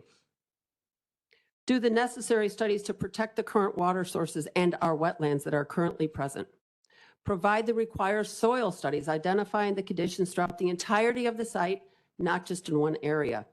Request the proper Army Corps of Engineers compliancy, or you simply must deny this application at this time due to their failure to show proof of burden, which is on them, that this is a proper and complete application, which it is not. This special use permit is discretionary. It is not automatic. And if local officials feel they cannot freely deny a project, even when substantial evidence and public concern exists, the local authority becomes meaningless. This board was not elected to serve as a rubber stamp for a state energy policy. You were elected to protect the health, safety, property rights, drainage systems, infrastructure, groundwater, and welfare of your Will County residents. It's your sworn duty. Computer models and consultant promises are not guarantees for a 15 to 20-year industrial project lifespan. Corrosion and silty loam will occur within 5 years. Once this damage is done, residents, not the developers, will live with the consequences. You still have the authority to say no. And I urge this commission to stand up for local control, defend the integrity of your land use process, and protect the neighboring property owners, and deny the special use permit today. If there's any questions regarding the handout or the soil conditions, I'd be happy to do my best to answer them. Other than that, all I can do is ask you, please, for all of us, to look at the extenuating circumstances of this specific lot. This is not in every way possible there. If nothing else, if you can't say no, expect them to do what they need to do to have a complete application, which they don't. Thank you for being. Thank you. That's okay. Yeah, but let's let her go first if you don't mind. And she's last. Takes a minute. Hello again. It's so nice to see you. I do appreciate the fact that you allow all of us to say what we need to say, regardless of if you agree with it or not. That does mean something to me. I'm sure it means something to the rest of the residents. I want to start with the guy that was talking earlier about all of these new things that are now being instituted in these statutes. He said it was passed a while ago, but why are you guys just hearing about it now? How can you possibly have the amount of time to thoroughly go through it and understand what it's trying to say? There was a lot of questions where the verbiage wasn't understood. So I'm not quite sure how you guys are supposed to make a very educated decision without knowing what all the facts are. And that's just a start. It seems like they just keep making it easier for these companies to come in, and frankly, the hardship life that we live right now with what's going on in America, and making it worse and miserable and unbearable, that we have to come here and fight for this and feel like we're not being heard. And the time of day that this is, there's people that can't come and they would like to be here. So I'm trying to speak on behalf of those people as well, knowing that they can't be here when they want to. You know, with all the money that they're spending now to go through all this court and everything else, they could just be leasing or buying the commercial property where it should be. I'm trying to hit on topics that other people haven't, or maybe people aren't considering with this. They keep saying they haven't procured the materials, and I understand that, because why would you buy materials if it wasn't going to happen, because they're unsure. However, you should have a materials list, and you should have vetted the products that you're going to be bringing in. You should know the weights, everything else. Why would you not know exactly which batteries you want? Yes, sure, don't purchase them. Don't put out that money, but at least know what you're bringing in and what it's made of, all of those things. Lithium-ion batteries are actually not the safest. It's sodium-ion batteries right now. So for them to say it's the safest one on the market just simply isn't true. And what happens when we do flood? Who do we go after? Our homeowners insurance is definitely going to go up. Some of it has already gone up now. My neighbors went up, you know, almost doubled because of the storms that have come through lately, and down in Kankakee, which, by the way, totally decimated an entire solar field, and they're still cleaning it up. People still haven't gotten the help that they need for cleaning up their farmland and their homes. So, and as far as noise goes, on the right day, we can yell from Stunkel Road and they can hear us in Aaronwood. You could almost have a complete conversation. So to say that these fans, you're not going to be able to hear them, I think is far stretch. You know, really anybody that knows you're out in the country, you can have the conversation with the neighbor and be, you know, a mile away. This isn't unheard of. So with the storms, what is that going to do to batteries? Is it going to move them? Is it going to throw them? Is it going to, you know, explode them? And put all of that out there. One last thing. 2 years ago, you guys denied a solar facility in the track right next to this. Right next to it. So why is this one any different? Why does this one get to pass when the other one was denied? And what's fair is fair. If they get to come up and rebut what we've said, we should be able to then come back and ask more questions after they've rebutted what we've said. Thank you for your time. Thank you. Are you prepared to make a comment today or? Okay, so that was the last one? Okay. Oh, Do you you have somebody? Okay. come on down. Yeah, is there anybody else that wishes to speak?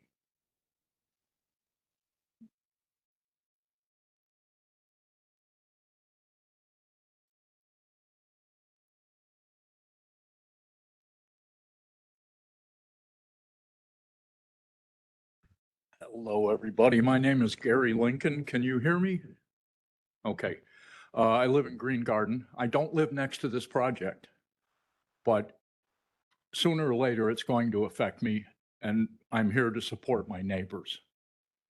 Now, the one thing I don't quite understand on this whole process, I mean, I've got a lot of complaints on it, but the one thing I don't understand is they don't know even the model number of the batteries that they're going to use.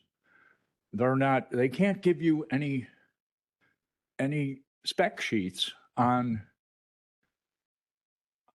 anything. They say, well, we have different options and we haven't bought them yet. Okay, this is either they don't know what they're doing or they're trying to pull the wool over on our eyes. And the reason I say that is I was a journeyman pipe fitter for a lot of years, and we built a lot of buildings. Okay, I did the Northern Illinois Food Bank up in Geneva. We saw that from the ground up. We put the sewers in, we put the sprinklers in, everything. Before that, a year before that was built, before a shovel was in the ground, we had a set of specs on what to expect, what type of air conditioning units we were putting in, what type of pipe we were using, down to the final specs on it, everything. It was all planned out ahead of time. These guys come in and they go, well, you know, we're not sure of the batteries yet, but you know, they'll be made in the US.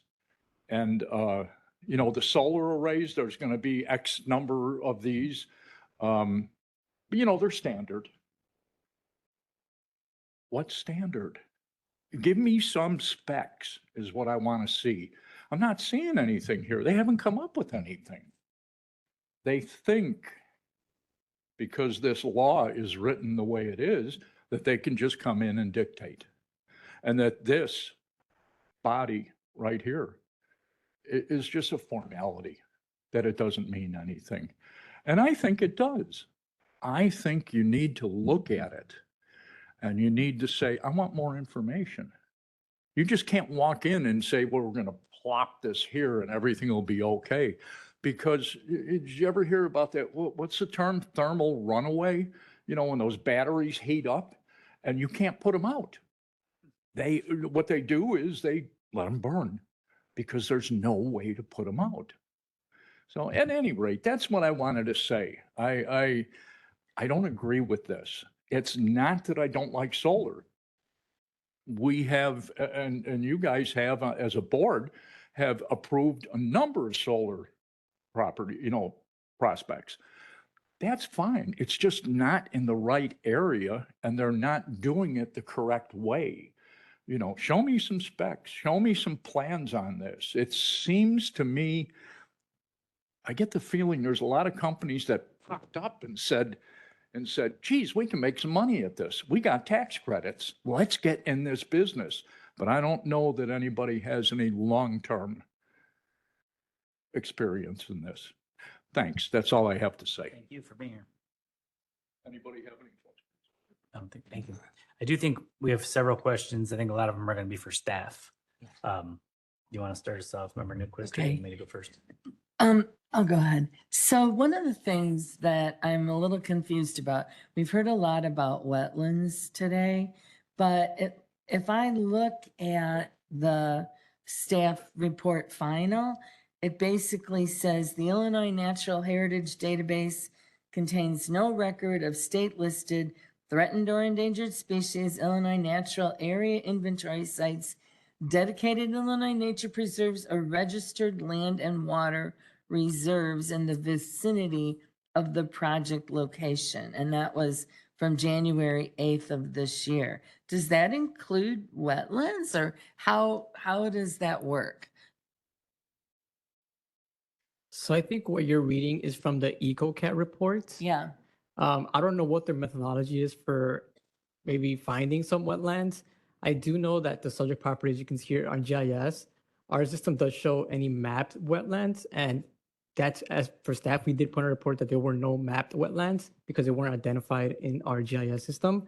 But as far as what the EcoCat, what the Illinois Department of Natural Resources uses, I'm not sure if they do any tests to see if there were any habitats on there. I'm not sure on that. The bottom line is we don't really know if there's actual wetlands on this site or not. I mean, it appears that there are, but I mean, from a documented standpoint, we don't have that information, correct? Yeah, that is correct. So yeah, like the applicant, what you're seeing on the screen here is what the applicant submitted, which, as they said, is kind of like a desktop review to see if there are any initial wetlands that they find. For staff, we do accept this as part of the special use permit process. And if that moves forward to the building permit process, if there's any further engineering requirements, like officially contacting the U.S. Army Corps of Engineers, maybe if there are any wetlands on there, then that would be done at the permit process, not necessarily the special use permit process. So at Okay. least for the applicant and for staff, what they submitted as your desktop review, that would be sufficient for the special use permit process. Okay. And then my next question is, I know we've talked about this before. Do we actually consider this a completed application that meets the state requirements? Yeah, I can have for staff, it did meet all the requirements for it to move forward to public hearing.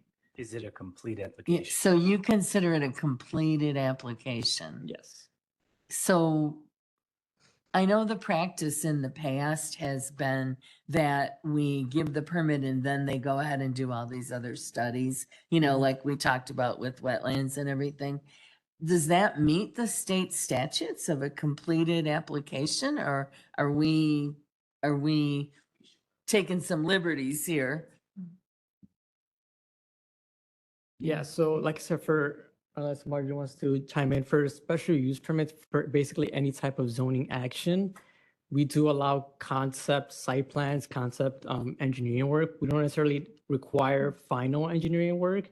Usually that's done at the, like I said, building permit process. So let's say someone comes in for a special use permit for a truck terminal. We don't require final engineering work of, how many parking spaces you'll have, what type of material you use for cover. You're using asphalt grindings, or you're using concrete. Everything that's done at the zoning case process, that's basically preliminary work. And if there's any further restriction on the property, maybe they find some wetlands, which may be the case here, then that's done through that process, which is U.S. Army Corps of Engineers takes care of that. Or if there's any restrictions on that, then that's done at the building permit process.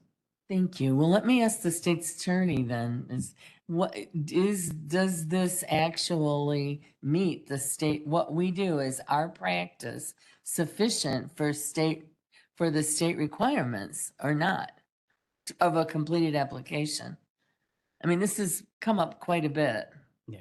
Can we define what constitutes a complete application? And if we don't have that answer, I'm thinking maybe we should postpone the vote on this until we get an answer. So, I mean, one of the speakers said, how do you make a decision when you don't have all the facts? The problem is the facts are presented to us one at a time. This has never been brought to my attention before. So, yep. But hold on, that is a question for the state's attorney's office, or I think. Yep. Can you define a complete application? And if we can't get the answer right away, and if we can't get an answer right now, that's okay. We can wait, but I'd really like to know that before we proceed. When is the preliminary site plan? When do you get that information? And is that supposed to be due now with the special use permit? So the preliminary site plan with the ordinance, we want to see property lines. We want to see physical features of the site. We want to see the setbacks are intentionally being met. Otherwise, when they come forward for a zoning application, we can mention, hey, you might need a variance for these setbacks. Same thing, floodplains, wetlands. We want to see the developer starting to take a look at the site, whether it's usually at the desktop version, because again, depending where they are in their phase, they may not have a lot of funding to go through the process. And this can be any development, not just particular to solar, to get their project forward. So once they get the zoning entitlement, then they can go and actually do the next stage. They can pay the engineers the large fees that they usually require to do the floodplain and the wetland delineations, the floodplain studies. If they have to do further water drainage studies, those are very costly, and a lot of developers, and this is not just solar specific, it's across the board with development in the county, don't have that funding up front, which is why this county board and preceding county boards wanted the process to be the zoning comes first, and then they follow through with permitting, and that's when they are putting forth the big bucks to show compliance with all the appropriate regulations at that point in time. And if they need additional processes, variances through watershed approvals, things like that, they could potentially go at that point, but they're doing the work as they go, rather than trying to get it all up front. And if it gets denied, they're out a significant amount of money as opposed to kind of working through the process as they go. Now, regarding solar, what I did put on the screen is kind of the summary of what we require based on the state statute. Everything itemized in bold is what the state granted us as allowing us to require. And our application, I believe, and Jesus can confirm that all of these submittals have been submitted to our satisfaction. So We can't, I'm really sorry, but we can't have you from the gallery. Sorry, go ahead. But I mean, regarding the application on the screen, or the submittal requirements on the screen, we have a complete application. We can check all these boxes. And regarding the wetlands, again, our database, our GIS system is showing that there are no identified wetlands on site. That does not mean there are no wetlands on site, but we use the national NRS, I believe. Yeah, wetland inventory report, and they don't, and that's a national database of wetlands, but it does not, it's not perfect. So farmland wetlands usually are not shown on that. Where we see developers, they will go out onto a farm property during the summer months to go verify if there are farmland wetlands. And then when they submit paperwork, our engineering staff, and we have our chief engineer here, Sarah, who will then take a look at our regulations, and if further state or federal agencies need to be involved, they will respond accordingly and look for those approvals. So my question is, are we relying on self-reporting for that? Like if I'm building a subdivision or I'm building my own house and during construction, I notice the basement's filling up with water. I'm like, I better address this because I'm not building myself a very good house. Or if I'm selling it, no one's going to buy it. But if it's a company that's putting in solar panels and then heading on their way, do they care? I mean, are we asking them to self-report this? Are we trusting that they're going to go through the necessary steps to determine if this is a suitable place to put these? Or is there somebody from our team that's going to watch them and make sure? Well, there are so through a building permit process, they submit documentation to meet engineering standards. That's our water resource ordinance, that's stormwater. Zoning, we again verify setbacks. We look at many of the things they submitted at the special use time. We also require at building permit just to make sure if there's any changes, we re-review it. Regarding engineering, they're looking at drain tile studies. They're looking at the drainage. We still require that EMA agreement, which again, if there's damage to a drain tile, they have to repair it. The state legislation also states if there's cropland damage on adjacent properties, the developer is subject to pay those damages. That's not something we reflect in our ordinance. I just recall reading it in the state legislation. But going forward, we do inspections throughout the building permit process. So once the permit's issued, that's when they start construction. That's when they really start moving the ground. They put in the access roads and all that. And there's a significant number of different inspections, whether it's building code compliance with all the electrical work going in, the footings, the pylons, are they building it to code standards? And same thing with the water. I mean, our engineering team goes out to inspect the sediment. What am I thinking of? Yeah, sediment controls, basically the silt fences that go in around the property to make sure that anything that's being disturbed on site does not work its way off the property. Same thing, construction entrance. We're making sure that there's the correct rock and riprap installed so it doesn't get tracked onto the public roads.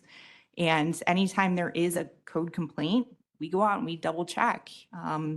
Sometimes we do find things and then they have to correct it. And sometimes it does result in shutting down construction until they fix it. And sometimes we'll go out there and we may not find something to cite them, but we still have a conversation with them to make sure that everything is noted and met with compliance. Member Ogalla. So I think that one thing we need to look at, in my opinion, having lived in the area where there's lots of solar already and seen some of the bad solar facilities that exist out there. And namely the Moni Township one at Route 50 and Offner. That was terrible. I don't know that we did any inspection because Soil and Water Conservation District is the one that filed reports and got stopped. The EPA stopped them because they were not in compliance. They did not have the full coverage for the ground cover. There was tons of runoff. You could walk it. I walked it and I saw it. And it took a very long time to get to that point. And I don't think that we at land use are doing enough. I think we need to look at hiring somebody who actually goes and does it, because I do know that we allowed self-reporting. Maybe kind of letting a kid in a candy shop and saying, now don't take anything, because they do. So I saw how that project was. I saw other projects where they were supposed to have planted bushes and trees and such. The holes were dug. Some had nothing in it. Some, the plant was thrown in it.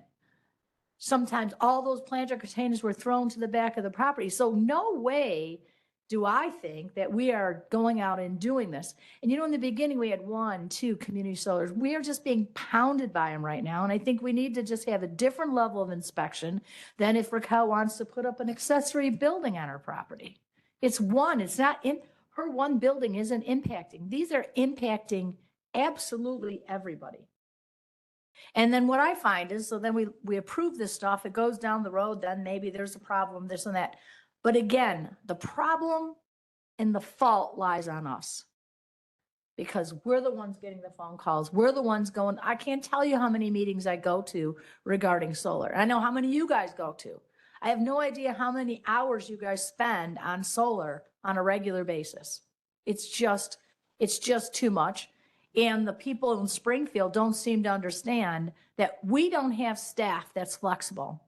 And our staff is bombed by this on a regular basis. They don't have the capacity to look at this agenda today. I mean, it's out of control, in addition to the fact that we hired a consultant for the ordinance changes and everything like that. It's really out of control. And so for this particular project, and I'm sorry, I'm kind of going off on 40 subjects, but this drives me out of my mind. If we look at the report from Soil and Water Conservation District, you can see how bad these soils are to build on. I've driven the area. My son and his fiance, they were looking for a property. I drove down that. This is an area that it is a very high water table. You do see a lot of water all the time if you drive in the area.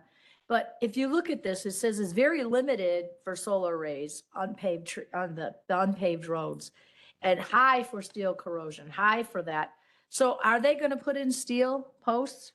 Are they going to put the posts in concrete to prevent this? Because they all live in an area where you don't have any other water supply except for your own well. Groundwater.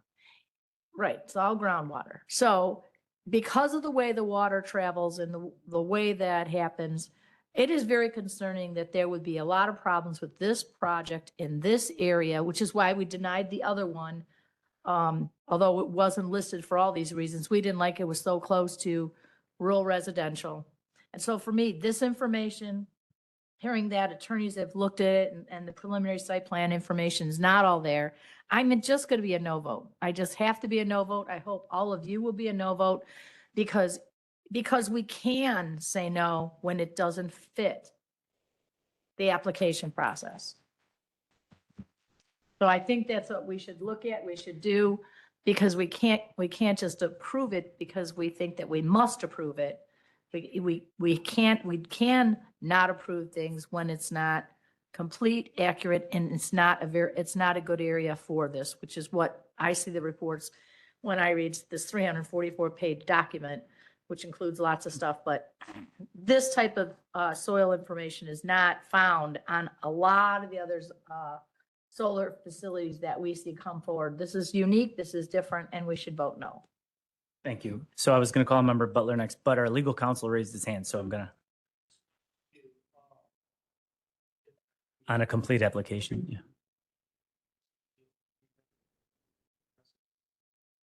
I appreciate that. Thank you. Member Butler, thanks for your patience. Okay. So it seems to me whoever fills out or goes over the application gets to decide whether or not it gets done or not, or we'll let it go. Because I know personally from cases who, we've gone out there and told them, hey, you can't do that. We think it's a wetland. He's like, show me on a map where it is. They say, well, we don't have to. Go check with the Army Corps of Engineers. Now, we do that to our own citizens. But in a case when you got a company like this coming in here, they don't have this, they don't have to do that. I mean, we have soil experts. When I said that the soil was acidic based on the maps that they provided and that it was, I didn't know we had a soil expert here who could tell us that these are wetlands just by this very nature of the soil. So there's a strong evidence that tells us that these are wetlands. Okay, so that's more information than I think we would need to say, no, you need to find this out first, because there's a strong indication that these are wetlands. So, and then the other thing I wanted to just point out was AMA, I believe that the AIMA was just another rubber stamped act gone through Congress, because they don't really make it clear about soil. Nobody checked about the impact of the pollution or the poison to the environment from these corrosive poles, okay? Nobody, it doesn't say anything. If you go and you look under, look at page 231 on your document that you provided, it says, it talks about the deconstruction. And then it'll say, it mentions the landowner as the beneficiary. And when it talks about the bond that's put out there. So what does that mean? If the company leaves and there's something wrong with the soil, they get a bond? Does it cover the actual removal of all the soil? It's not very clear. And then the last thing I wanted to point out is on, if you go to page 101 or 100 to 101 on the document that was provided, it talks about how much noise these things make. And I'm sorry, it was way more than fans. There's, all kinds of converters and stuff that make noise, and it makes it well into anywhere from 74 to 90 or 75 to 94 decibels. So that's like a loud generator, but it's not just where the batteries are. It would be at all the different locations. It showed many of them. So, and when you talk to the people out in Green Gardens who live out in the country, almost like living on a lake, that noise travels, it just goes right across, So I find it hard to believe that these things are not going to be making noise for people to hear. So I would recommend going through all that, special attentions to pages 100 to 101 for the noise, and page 231 to kind of like look at that wording for deconstruction. Yeah, I agree with you, actually. Thank you. US Solar, I know you wanted to get back to the microphone, or did you want to come back up? He doesn't see you. What? Oh, it's been on the whole time. Go ahead. Sorry. No, it's not. It hasn't. Why are you so angry? Go ahead. Can you please bring up the other screen that you had, or the document that you had before, things that are needed to complete an application? Would you mind bringing that up for us again, please?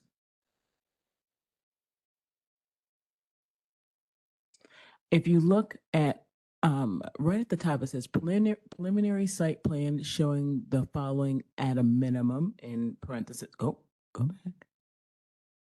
Go back now. All right. Okay. So if you go down about 4 dots, it says setback, let's see, it says floodplain / wetlands. That is needed to complete the application. So that information is needed. Is that information about floodplains and wetlands in the application currently? Is it there? I didn't see it. Does it Are say? you asking staff or the applicant? I'll ask staff. So regarding that, staff would say, yes, that is correct, because based on our available information, there are no floodplains identified on this parcel, and there are no inventoried wetlands identified on this parcel. The applicant did submit documentation showing desktop information that there are potential wetlands, and that's some of their conceptual site plan they are showing of avoiding what they would feel at this stage could be most likely a wetland. Okay. But again, it's conceptual. When they go out on the site, they're going to do more determination, and it likely will change their layout of what they're going to build. But this stage, they would meet the floodplains and wetlands because the information available to the general public does not show floodplains or wetlands. Got you. So how would that change this project? Okay, there are floodplains, wetlands. How would that would that be a material change?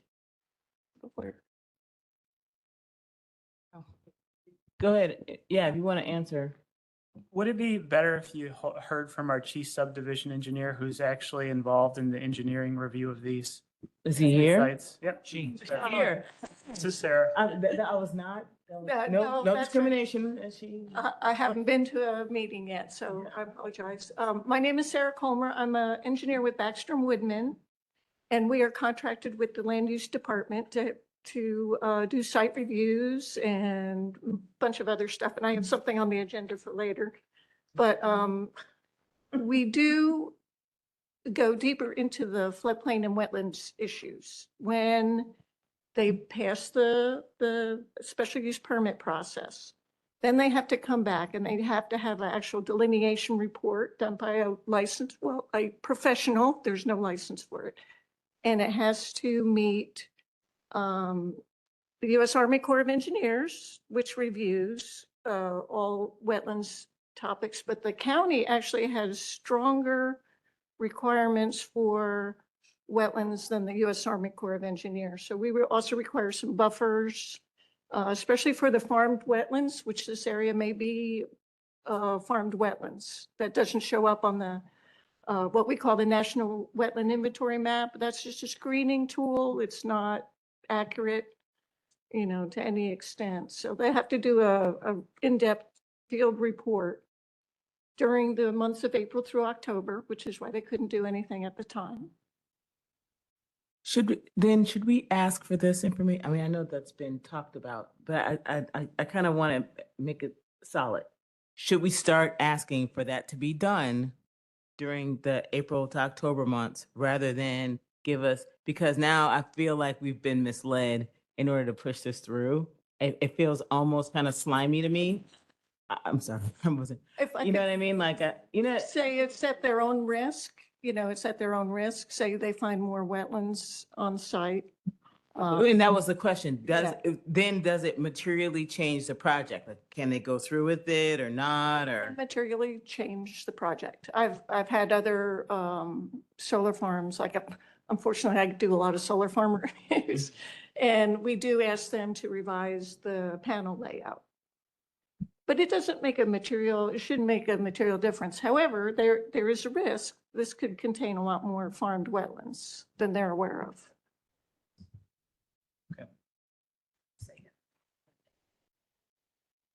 Hold on, Dan. I did promise them they could talk, so. Okay, guys, the microphone's yours. Well, first of all, thank you everybody for that discussion. I do want to emphasize that all of these things are extremely important to us. These are things that we're actively doing, and will be complying with all of the timelines. The fact is that at the time of application, these, as Marguerite mentioned, just were not absolutely required. That does not mean they're not important to us. So these are something that when they are required closer to the building permit, that we will absolutely be providing. And just like the engineer said, that should that require any sort of modification, we will be subject to that. With that, our application was deemed complete. The staff is very hardworking. They reviewed the application diligently. At first, it actually was deemed incomplete, and we continued to work with them to make sure that it was complete, at which point we entered this process. So the field wetland is in progress. We don't know exactly when it's going to be done, but this is something that we will be providing to the county, and they can make further judgment on that at the building permit stage. Again, a lot of these things are extremely important to understand, and we cannot build until we have answers to all of these questions. But as of right now, at a zoning permit and SUP level, this is preliminary, and as this list suggests, we do comply with all of those requirements. Thank you. You good? I don't have anything Okay. unless you guys have any No. questions. Member Butler? My question, I'm sorry, I forgot your name. Sarah. Sue, Sarah? Sarah, okay. So most of that soil, when I looked at it, looked like it was the same line or with the high corrosion in it on almost the whole project. So what portion were you saying that they could move the panels to if that would be not subject to that same type of corrosion or wetland area? I mean, have you looked to determine like No. anything that was set? Okay, well, that was just something that could be. Right. Okay, all right, because, we had a soil expert here who said that, this, most of this land is wetland and it's going to be highly corrosive. I mean, it seems to me that would be a strong indication that we need to take the next step before approving this. And I mean, I hate to say it, but, we spend a lot more time making sure that homeowners get everything done on their permits to build a house. And we're going to give up all this land and do all that. Why should they get any special treatment? Why should they be treated like everybody else? Member Richmond? So thank you for, this has been very enlightening on many different fronts. But I guess I have an ultimate question too, is it sounds as though there could be a lot of material changes to this project, size, scope, dimensions, everything like that. Let's just say it was approved and then all of a sudden we find out all these things that have been brought forward to us are true. Does it come back to the board for us to re-review and say, hey, this is good or bad, or it's got to stop? Or do they just get to automatically change things and we never hear anything about it? The residents don't hear anything about it and it just goes on and on and on. That's a question for land use, because from what I'm hearing is there's a lot of pitfalls or potential pitfalls in a project like this. So does it come back before us for us to reassess it? So with regards to the special use permit process, you're really looking at the land use of the property, not the specific project. So with regards to the special use, you're approving that this could be used as a commercial solar energy facility, provided it meets the requirements of the other adopted building codes, stormwater and water resource ordinances of the county, fire codes, road authority regulations using the public roads and getting the required access permits, as well as the zoning requirements. You're not approving a permit today where they can go and be shovel ready and actually start constructing this. It's really the land use. And you are relying on the adopted codes that the county board and previous county boards have approved to have the appropriate health, safety, wellness standards of the applicable codes apply to these regulations. So they are minimizing any adverse impacts to the community based on those. Understand, but what we were showed up there is the directions of these panels and all that kind of stuff. Let's just say that there are floodplains in that area and then all of a sudden they change the configuration and where the batteries are going to go and the noise and all this kind of stuff, because all of a sudden that impacts these folks here, but we don't get another bite at the apple to say, you know what, this is not what we initially signed up for or they signed up for. It's all left to the hands of them and their engineers, which they're going to be gone from here a year from now or 2 years from now. And the residents are the ones that are going to be stuck with this problem. So that's my question is I understand the permit process, but then all of a sudden when you start shuffling the deck or changing the rules of the game, that's where it just isn't right. And my question is do we get another bite at the apple to say, we don't like this plan the way that you're coming back with it, or just because we approved the special use, they get to do whatever the heck they want? Well, any change to the scope of the project, if they were expanding they're going to get a permit issued to allow them to build the facility. Based on what they submit, if it's drastically different than what they are showing here based on their site due diligence, if there's a lot more wetlands that they have to stay out of, their conceptual site plan is going to change. They're still going to show the setbacks are being met. But it may show a different location for their inverters or their equipment pads, which they're centrally located, and things of that nature. But we do use the applicable building codes that apply to these types of developments to make sure that they are compliant. They do have to adhere to the Illinois Pollution Control Board noise standards. That is something that the state statute has required. So if the noise exceeds that, then they're going to have to do something to come into compliance with that. What is the noise standards for the things like what Dan brought up about these fans and all that to cool the batteries and that? Because all of a sudden, if they're moved within 50 feet of these people's residence, and it says it can be 110 decibels, that just isn't right. I mean, what is that? What is that criteria? Yeah, so my understanding of the Illinois Pollution Control Board standards is at the property line, it needs to maintain that rural ambient noise. But I don't know the exact decibels. Rural ambient noise is like a butterfly. So I think it's going to be louder than that, or a bird chirping or something. So that's all. To answer your question, remember Richmond, I mean, this is our one chance. You don't get a second bite of the apple. Once it leaves here, it then goes to staff, the land use department for permit releases and stuff. So the only time that it goes for a publicly elected body is during special use. Is now, and there's too many variables. There's So too many variables. I look at it like this. Today, it's been, you used the word eye-opening. We've had 4 solar cases come before us today. They all were given the exact same public notification requirements. So everybody that's impacted directly by these solar projects was notified, had the opportunity to come here today and object or write a letter of recommendation or sit it out. The first 3, nobody came. Even though one of them I looked and there was literally 10 houses that right up on it. There was a subdivision and it had like a cul-de-sac and it was right up on it. Not one of those people thought it was important enough to them or going to impact their lives enough for them to come here today and object. Is it because they're not on a well? Is it because they know they signed up to live in an area that's a little more industrial and it's just, they're okay with it? Why is it that this 4th one, who, again, same notification process, upset an entire community? They got a lawyer involved. They've got all kinds of people coming to us today to tell us this is not the right place for this solar. And So how do we, as an elected board, just ignore the people that came to us today and said, this is not the right place for this. This is not what we signed up for in our area. It would be detrimental to our way of living.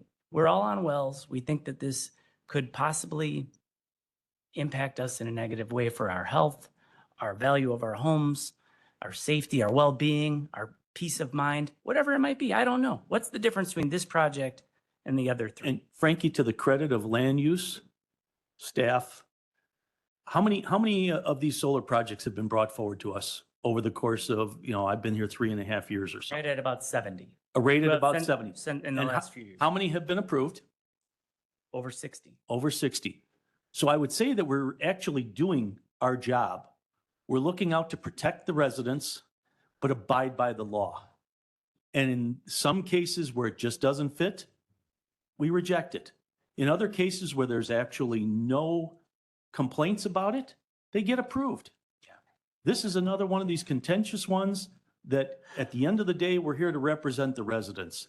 And it's being shoved down our throat by the state legislature, who doesn't live in Green Garden, probably couldn't find it on a map. Exactly. And So I think as a board and as land use, we're doing a very good job. And I think in this case here, this is one of these ones that would have to go not in the 60 pile. It's going to have to go in the other pile. Can I comment? Please. So I just want to comment. I don't disagree with you guys. I hate this law. I think it's ridiculous. I've asked time and time again, why are we even here voting on these things? I mean, if we legally by statute have to approve them if they meet the state criteria. But my thing is, I've been on land use almost 4 years now. And I sit up here and I tell people that they have to follow the law. Whether they like it or not, they have got to follow the law. And many times that costs them tens of thousands of dollars, or it causes them to abandon a project, or it means they can't build as big of an addition as they want to. And I sit up here and I judge them and I tell them that they have to follow the law no matter what. So now that it's inconvenient for me to follow the law because I don't like it, people are going to get mad at me. It could cost me some votes. Hell, it could cost me the election. I'm up this time. So now all of a sudden, I don't have to follow the law. I mean, I'm exempt from doing that because I don't like the law. I'm sorry. In this particular project, I am going to vote no until we get a legal opinion on whether or not this is a completed application. And I am not discounting everyone's concerns. I hear you guys. Green Garden is loaded with solar projects, and I wouldn't be happy about it either. But at the same time, I cannot continue to sit up here and tell people that they have to follow the law if I'm not going to do it. Thank you. Member Brooks. Mr. Chairman, I have heard enough information from pro and con that I think I can make an intelligent vote. I think after I've heard both sides of the issue on today, as well as what the law tells us to do, I'm not that inept. I do understand. And I believe that we heard enough already today that everyone on this committee can make an intelligent vote as of right now. Thank you, sir. I agree with that. Me too. No, we're going to go ahead and vote. Just one more. No, we're going to go ahead and vote. Sorry. So if you were on the committee, I'd give it to you, but we're going to go ahead. If you want to call the roll, Dawn. Okay, and this is for the commercial solar energy facility. Frankie Pretzel, No. Sherry Newquist, No. Herbert Brooks, No. Dawn Bullock, Raquel Mitchell, Judy Ogala.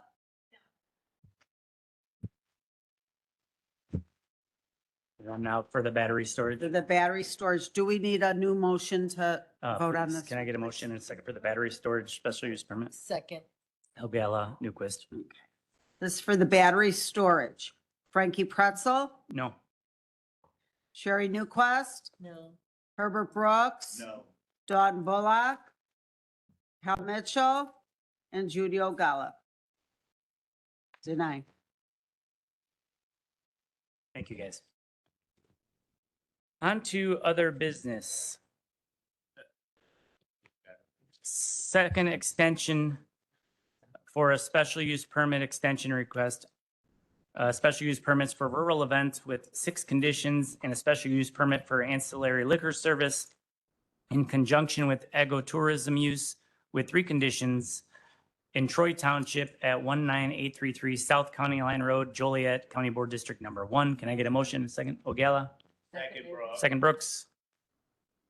And again, this is just an extension request, but Exactly. They are finishing up their building permit application, their site development. They just ran out of time with their special use. But you would need to vote 2 separate times, one for the rural events special use and then one for the ancillary liquor. okay. Do we have any questions from this committee before we vote? What's that? Yeah, yeah. I think you can call. Well, is there anybody here to speak on this from the public? I want to make sure you have an opportunity. Okay, go ahead. For the, Did you have spe- something?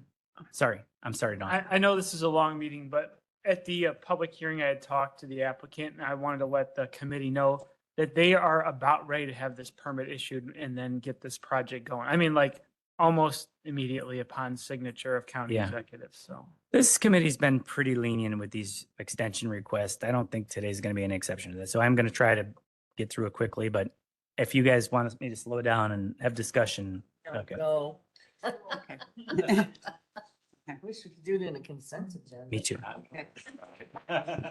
special use permit for rural events with 6 conditions. Frankie Pretzel. Yes. Sherry Newquist, Herbert Brooks. Dawn Bullock, Raquel Mitchell, and Judy Ogala. Motion carries. Motion for the ancillary liquor service in conjunction with agritourism with 3 conditions. Motion Nicholas. Previous roll, second, all in favor? Any opposed? Motion carries. Congratulations. Is that, you guys were here for that? Thanks for your patience. I know that was a long. You learned a lot about solar today. So. Next on the agenda, a second extension for zoning case ZC 23023. Special use permit for manufacturing and industrial services.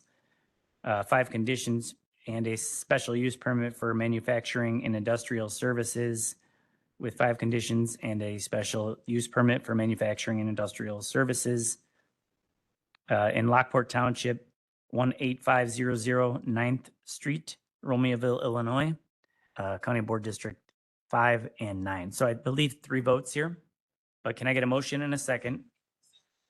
And then previous roll, Newquist. Second Brooks, all in favor? Aye. Any opposed? Motion carries. Next is the second special use permit, same exact description. Can I get, Motion.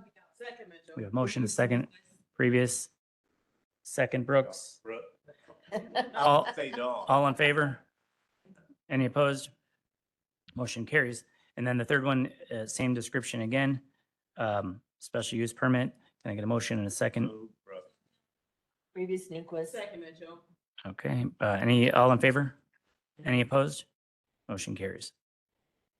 Next on the agenda is a third special use permit extension request for a special use permit for a landscape and lawn maintenance business with 5 conditions in Homer Township, 17958 South Cedar Road, Homer Glen, County Board District Number 4. Can I get a motion in a second? Second Nicholas. Previous Brooks. Previous Brooks, second Mitchell, all in favor? Any opposed? Motion carries.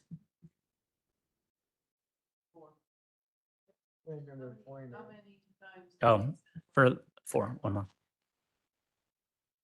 Next, a first special use extension request for a special use permit for rural events with 6 conditions. Wheatland Township, 25640 West 119th Street, Plainfield, Illinois, County Board District Number 8. Can I get a motion in a second? Second Nicholas. Previous Brooks. Second. All in favor? Any opposed? Okay, motion carries. Number 5, second extension request for a special use permit extension.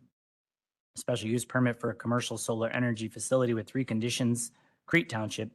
This one's a vacant property at the southeast corner of South Nacky Road and West Loves Lane in Crete, County Board District Number 3. Can I get a motion in a second? Motion Nicholas. Previous Mitchell. Second Brooks. All in favor? Aye. Any opposed? Motion carries. Number 6, a second special use permit extension request for a special use permit for a commercial solar energy facility with 3 conditions, Monee Township, vacant property on South Will Center Road in Monee, County Board District Number 3. Can I get Motion a Nicholas. motion, Newquist? Second Bullock. Second Bullock. Okay, so please call a roll on this one, Dawn. All right, Frankie Pretzel, Yes. Sherry Newquist, Yes. Herbert Brooks. Yes. Dawn Bullock, Raquel Mitchell, and Judy Ogala. Okay. 6 to 1. Number 7, special use, second special use permit extension request for a special use permit for a commercial solar energy facility with 4 conditions. Peatone Township, 8209 Kennedy Road in Peatone, Illinois, County Board District Number 2. Can I get a motion and a second? Very good. Well, Didn't do good. please Roll call? clean roll on this. Frankie Pretzel, Yes. Sherry Newquist, Herbert Brooks, Yeah. Dawn Bullock, Raquel Mitchell, Judy Ogala. I could have done a previous roll. What were you thinking? Mhm.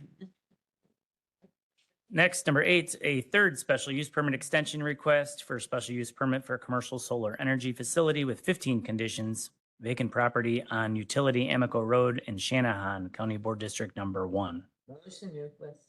Second, Mitchell. Previous board.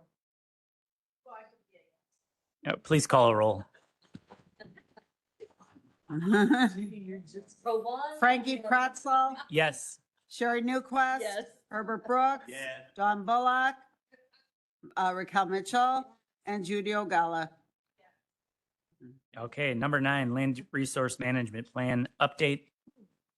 Steering committee special meeting summary. Director? Yeah. Yes, I'm gonna, if you don't mind, I'll do 8 and 9 together. Yeah, please. We did have on March 26th was the initial steering committee, which is the committee here for the LRMP update.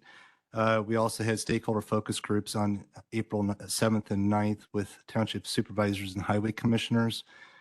There's public open houses that have occurred. The first 2 were on April 28th. One was at Monee at the Monee Township Hall, which I attended as well as some other staff. And then there are other staff that were over in Plainfield at the Plainfield Township Hall on that day as well. And again, those are 2 open houses. I do want to identify 2 upcoming open house opportunities for the public as well as board members. Thursday, May 14th, Wilmington at Wilmington City Hall, and also Thursday, May 14th, Joliet at Knoll Park. Both are 5:30 to 7 p.m. There were different, I guess it was kind of a self-paced process that people could go through and provide feedback. The consultant team was present as well, and people can drop in and out as they choose to do so. There's not necessarily a presentation, but it's an opportunity to get input onto the LRMP process. We're currently in phase 3, which is the public engagement process. There's still continuing the county assessment and market analysis, and then phase 4 will commence with the draft policy gateway and forms and concept recommendations, and that goes through the fall, which you'll be involved in. I do want to again encourage individuals to visit guidewill.co. That's the project website. There's a survey on there. There's a comment map. You have a subscription option for staying up to date. People can provide their feedback. There's, like I said, there's an interactive map. There's review documents as well, and also existing documents present on that website. So again, anybody has any questions, they can go through the guidewill.co, or they can call our office. Nick Hernandez is the project manager, and ask for Nick, or email Nick at nhernandez@willcountyillinois.com. But again, I really want to emphasize the 2 upcoming open houses in Wilmington on May 14th, as well as in Joliet on May 14th. So that's it. Where's Wilmington going to be? It's at the Wilmington City Hall. And then the other one is Knoll Park. And both of them on May 14th. And if you go to the guidewill.co website, there's information on there with the exact address and everything, with the times and locations. Unfortunately, I couldn't make the one by me in Monee, so I'm going to. There are pamphlets on the table outside of the office too, this office. Okay, great. Thank you. Okay, thank you. Yeah, thank you, Director. Last on the agenda here, Harris Drive Stormwater Study. Brian. Yes. Nope, I'm sorry. Sarah. You got to come to more meetings. Exactly. Let's see.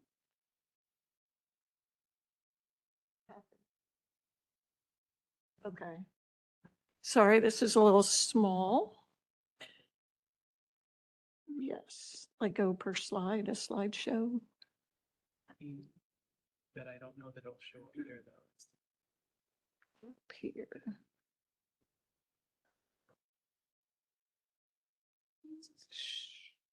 Never mind. We're just going to proceed. So yeah, I'd like to switch gears. This is a drainage study that was done for the Will County Stormwater Management Planning Committee. We had some residents, yes, came in last year. They had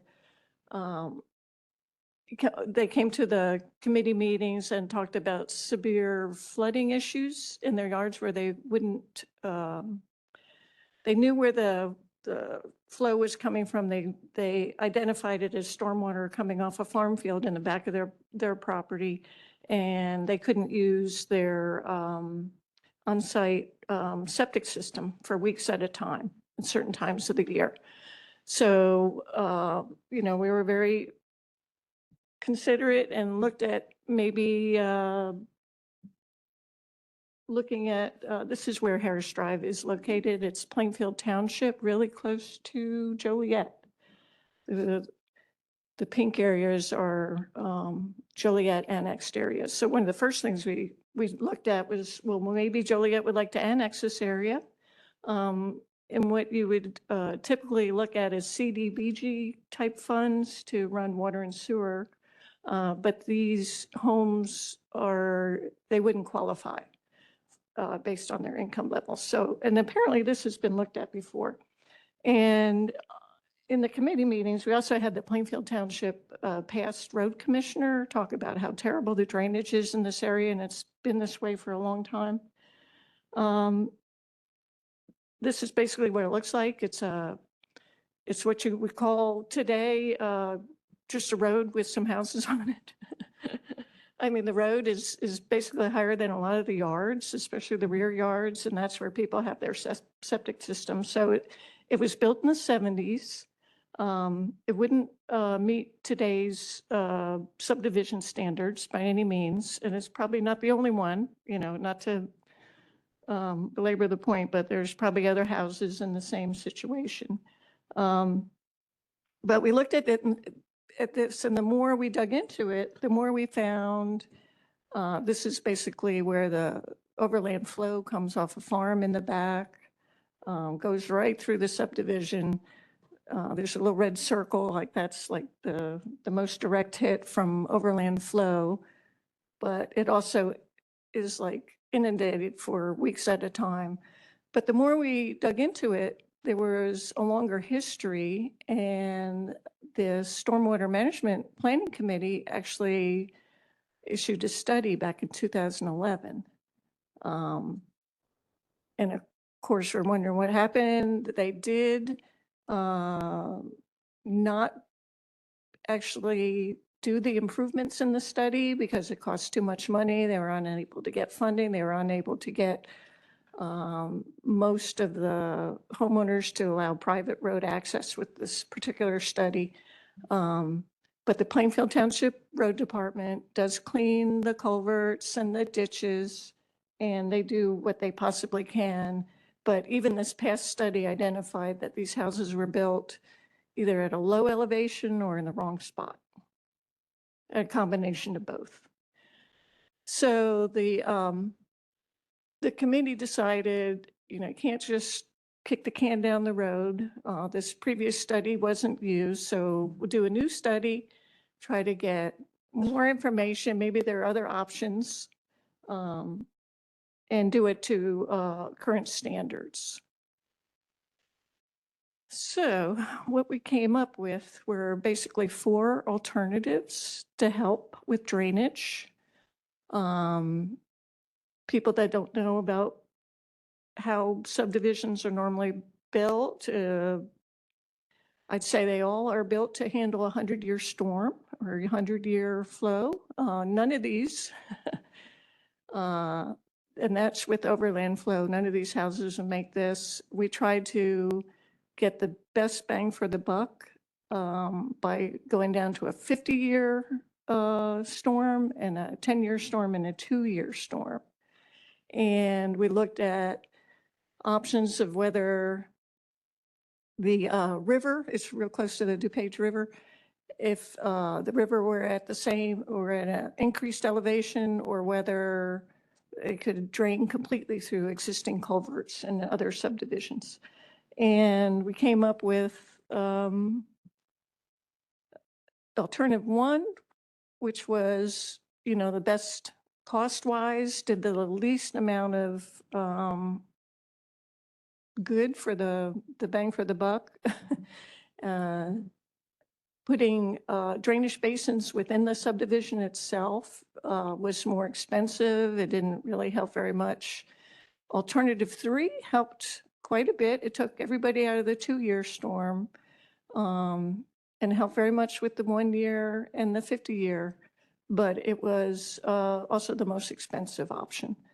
So the management committee went with the alternative, which we didn't even start out looking at, but it came up when they did their modeling and the surveys, is do targeted buyouts of the property, where you help the residents by buying the property, help relocate them, and then demolish the property and leave it open space. And there was no benefit to putting like a small pond where the house used to be.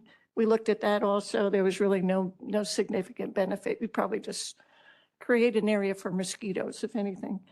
So we kicked it around in the committee meetings, and last meeting, they recommended we go for the targeted property buyouts. And in order to do that, we'd actually need and here's the other thing. There was no advantage to the Shella Parks. We do have to possibly donate the parcels, if they were acquired, to the Forest Preserve or Plainfield Park District, because they would have to be maintained. You wouldn't just let them grow up and become a nuisance.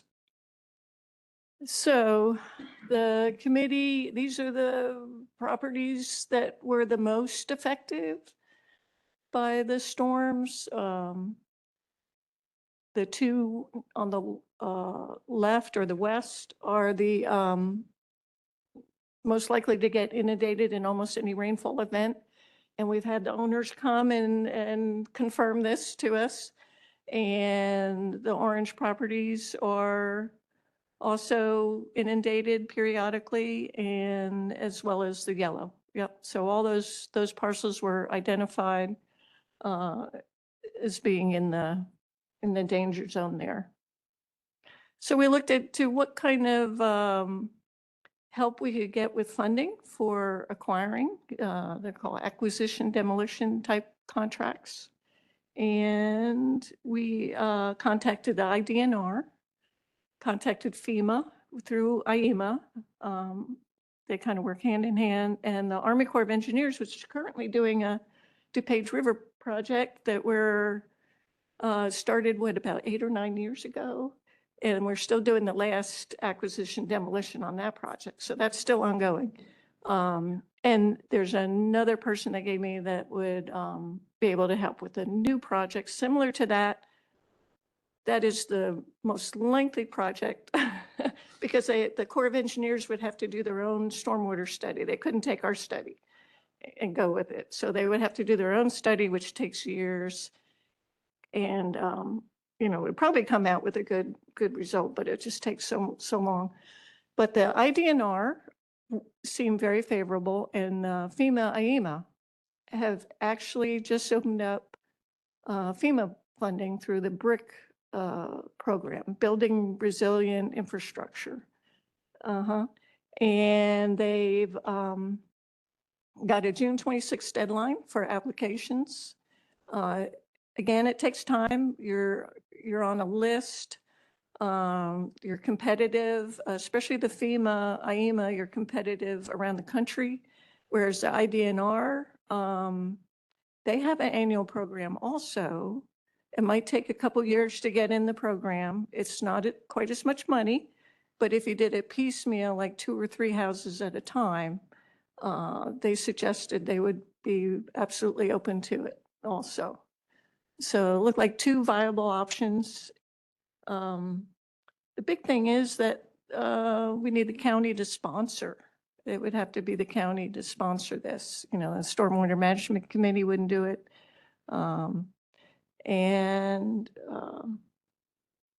We're just hoping for some guidance on how to keep this project going. We don't want it to sit on a shelf and be forgotten in another 10, 15 years and say, oh yeah, we should have done that, you know, down the road. And in talking to the state especially, and even FEMA is probably a little, they both do you have to calculate the benefit cost ratio. There's a list there of what they're, number one is you have to have willing buyout owners. It's completely voluntary. No one's going to be kicked out of their home, but they have to provide some information for us so we can do the benefit cost ratio for them. We factor in all the appraisal costs, relocation costs, legal expenses, actual disconnecting of well capping, and grading and reseeding. You put all those costs in the program. And a lot of these options have a pretty good match. I'm not sure if I believe it, but IDNR, the one man I talked to, said they had 100% buyout reimbursement part of it, but no relocation expense. And everybody else is the county match should be between 25 to 35% for county match for the program. So I guess what we're asking for is, can we go ahead and proceed with like applying to at least the two programs? Maybe keep the Army Corps one in reserve, or maybe apply, you know, as long as we can do it on behalf for the county. It would actually be under the contract we already have with the county through Baxter and Woodman. We're currently doing an acquisition on our standard contract. Brian, did you have something to add? I just wanted this committee to know that, you know, as Sarah pointed out here, with the one IDNR grant that sounds pretty promising, I guess maybe two things. We at least believe it's 100% buyout reimbursement based on what they said. So that means the county has to expend the funds first and then get reimbursement. So, okay, that's fine. You know, we've done that type of project before. It says no relocation expenses are paid though under that program. So anything that's relocation related, the IDNR is not going to reimburse the county for. So that's something that we'd have to determine as the county is, what do we want to do there? And the reason I mentioned that is with the federal projects like the DuPage River, there's I think it's called the Uniform Act, and we follow that exactly to the T, which covers all types of closing costs, relocation costs associated with moving expenses. If somebody's in a dollar value home in this neighborhood, we have to find them a comparable home within a 50-mile radius. And if that home costs a little bit more money, then we have to cover that cost too. There's also like costs associated with buying down mortgage rates if they're at a lower interest loan right now. So there's a whole bunch of other set of costs that come along with that. They're not substantial, but I just want you to be aware of that, because the only thing this grant from IDNR is going to cover is the actual acquisition and demolition, I believe. Okay, what are you looking for from us? Just permission to move forward with the grant request? Yeah, yes, just for But applications. if we get it, then obviously we would Then we'd have to vote need to on. open up our checkbook. Yeah. I just have a quick question. So are we only going to move forward with the one grant, or are there multiple grants? And I know there's a cost associated with, Right. you know, applying for all the grants, so. And I was told that a minimum of 2 parcels would be great. From one thing, I don't quite know how many people will volunteer. So say I asked for 6 and only got 4, what does that do to her? I mean, do we know if the people in the house that floods all the time are even willing to be relocated? We've had verbal assurances that there are 2. Yeah, we have people in the audience. Yeah. Okay, I see. Thank you. I would say we should probably move ahead with at least getting some costs, see what's possible. And then maybe if you guys could lay out the costs that we might be on the hook for, with the understanding that it would be very rough, very ballpark, just so we have an idea. I think that would be a good thing. Member Mitchell. I empathize with these people. I just want you to know that's a horrible situation to be in. However, what makes all of this okay and not other instances? We literally have an area where they have no water. They're like, they have no water in their homes. And they've been asking for our help for over, at least since 2021. So why are we going out of our, no offense to you guys, I'm with you. Why are we doing all this for them and we haven't done anything for the folks who can't flush their toilets, they don't have any running water? Why are we not doing anything for them? The running water issue was not brought up to the Stormwater Management Committee. That's all I can say is that. It's not stormwater. Yeah, it's not stormwater. So we only deal with stormwater. Yeah. So the IDNR will only give us money if it's a stormwater issue? No, I would love to help with other issues. And I think if the county could get on a rolling annual basis, I think you could probably get 1 or 2 properties every year. And it wouldn't be just a one-time. Well, But I'm here for this one project. I would. You know what? I understand what you're saying, but these people have been asking for years. And I've been, it's been a long time. So I'm a little bit cranky pants about it, to be, the best way I can put it, that they have not had any help yet. Go ahead. I'm listening to whatever. No, that's a very good question. Yeah. And that's where the county has to prioritize what the issues are in the county that they want to address and how much money that the county board would want to allocate towards addressing those issues. So that's why, we're bringing this to your attention today. It's, it's an option, and then it's going to be up to the board eventually, even through the budget process. Is this something that they want to consider or not? But it's a good, very, very good question. But it's to what extent, because there's a lot of different areas of the county that have issues. Yeah. Very different kinds of issues. And where does the county prioritize where they want to step in? And all of this is horrible. It's horrible. I wouldn't want to live under either of those circumstances. So I get that. I'm just. Yeah, I think you're saying, yes, we want to help. Yeah, yes, we want to help. help, but how is it that, how are we deciding who gets help first and why is so much attention being brought here and not to this other community right in Joliet? It's all weird. Or is it unincorporated Joliet, Sherry? It unincorporated, yeah. So I just want to know how this is brought forward, because if this is happening, I just want them in on it too, so they can get help. Okay. Go ahead, Brian. I don't know how helpful of a response this is, but it just so happens that for this issue, there is a program out there to address it. I don't know if there is a program for the situation that you're describing. I've heard about it.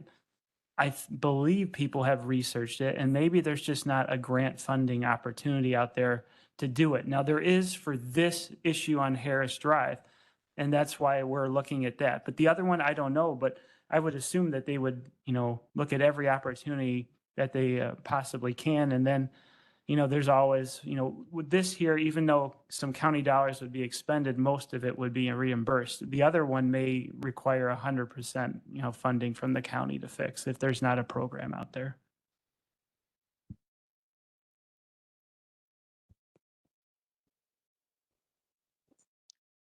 So yes, I think we can agree that we want to move forward with requesting sorry, Member Bullock. I apologize. I did see you and I forgot. I just want to say, I never get to say this. This is my district. District 7 is I'm going to call it like a landlocked district. Like nothing can change in District 7 because there's no room for anything to change. And this is an issue that I believe is over 20 years old, if not even 30, 40. Like this is something that has been happening to whoever lives in these houses over and over and over again. I can't even imagine what your insurance is. I don't want to know because it would give me nightmares. We have an opportunity to fix it. I feel like, and I know you're not objecting to this, but I'm just saying, we have an opportunity. Let's go. Let's get this done. And yes, by all means, yeah, let's get the other stuff done too. Like these are everyday issues that are affecting them. I don't know how you don't have PTSD every time it rains. Like, geez. So when this came to my attention, I was like, what are we doing? You know, so we have an opportunity to fix this one and then move on to another one or however but this has to be addressed. We can't keep living like that over and over again. Mr. Richmond? So I hate to see when things get put up on here and it's been going on since 2011 or since 1994 or whatever the date is, you know. So I have the ultimate question is in sales, you keep a CRM tool that actually monitors and tracks your sales and your progress on projects and all that kind of stuff. Where's our master list of all these problems? So that this way, when this board turns over, the next board knows about it. So that this way we can keep our eye on the ball and do what we're supposed to be doing to serve the residents and the citizens of this county. Is there a master list? Is there multiple places? I literally 10 minutes ago leaned back to Chuck and I go, is this the one where, and he's like, no, this is a different one. I'm like, well, how many different ones are there? So I think what we need to do is try and get a list of these things, and then what we could do is prioritize these and work with people like Sarah in that and land use and whoever else are grant writers and try and help these people out. And this way, if we have a master list, we can pass it on to the next generation of board members. So if we can do that, I don't know whose desk that should drop on. David, you're the highest ranking guy in land use right now. So it looks to me you volunteered. So how do we make that happen? Voluntold. Brian looks like he dodged a bullet. We can have some internal discussions about the issue and see what we can do. Okay, I'm learning from you, Herb, so. Okay. But Did thank you you get very any much. do we need to vote on this? I mean, I think, I would think to make, okay, so. we're I would voting think to make on it clear, we're voting to move ahead with the application. application for grant requests and to eventually help on our end, On record. on top of the grant. Okay. Okay. I'm ready. Motion, please. Okay. Second Newquist. Second, Brooke. All in favor? Aye. Any opposed? All right. Motion carries. Thank you, Sarah. Too slow, Don. You're too slow. Yeah, too slow. You want to redo? Disappointed in you. You got what you want. Can you please put Dawn as the second on something? There we go. You can never make the motion. There we go. Obviously, I'm kidding. Don't mess with it. Okay. Do we have any public comment today? Anyone that has sat through the last 4 hours and 17 minutes to make a public comment? No? Anyone? Okay. Any comments from board members, staff, director? Okay. Any executive session? Nope. On a rope. Can I please have a motion to adjourn? Motion Newquist. All in favor? Any opposed? Meeting is adjourned. Let Dawn do that. Next meeting is scheduled for June 4th, 2026. Thank you, everybody.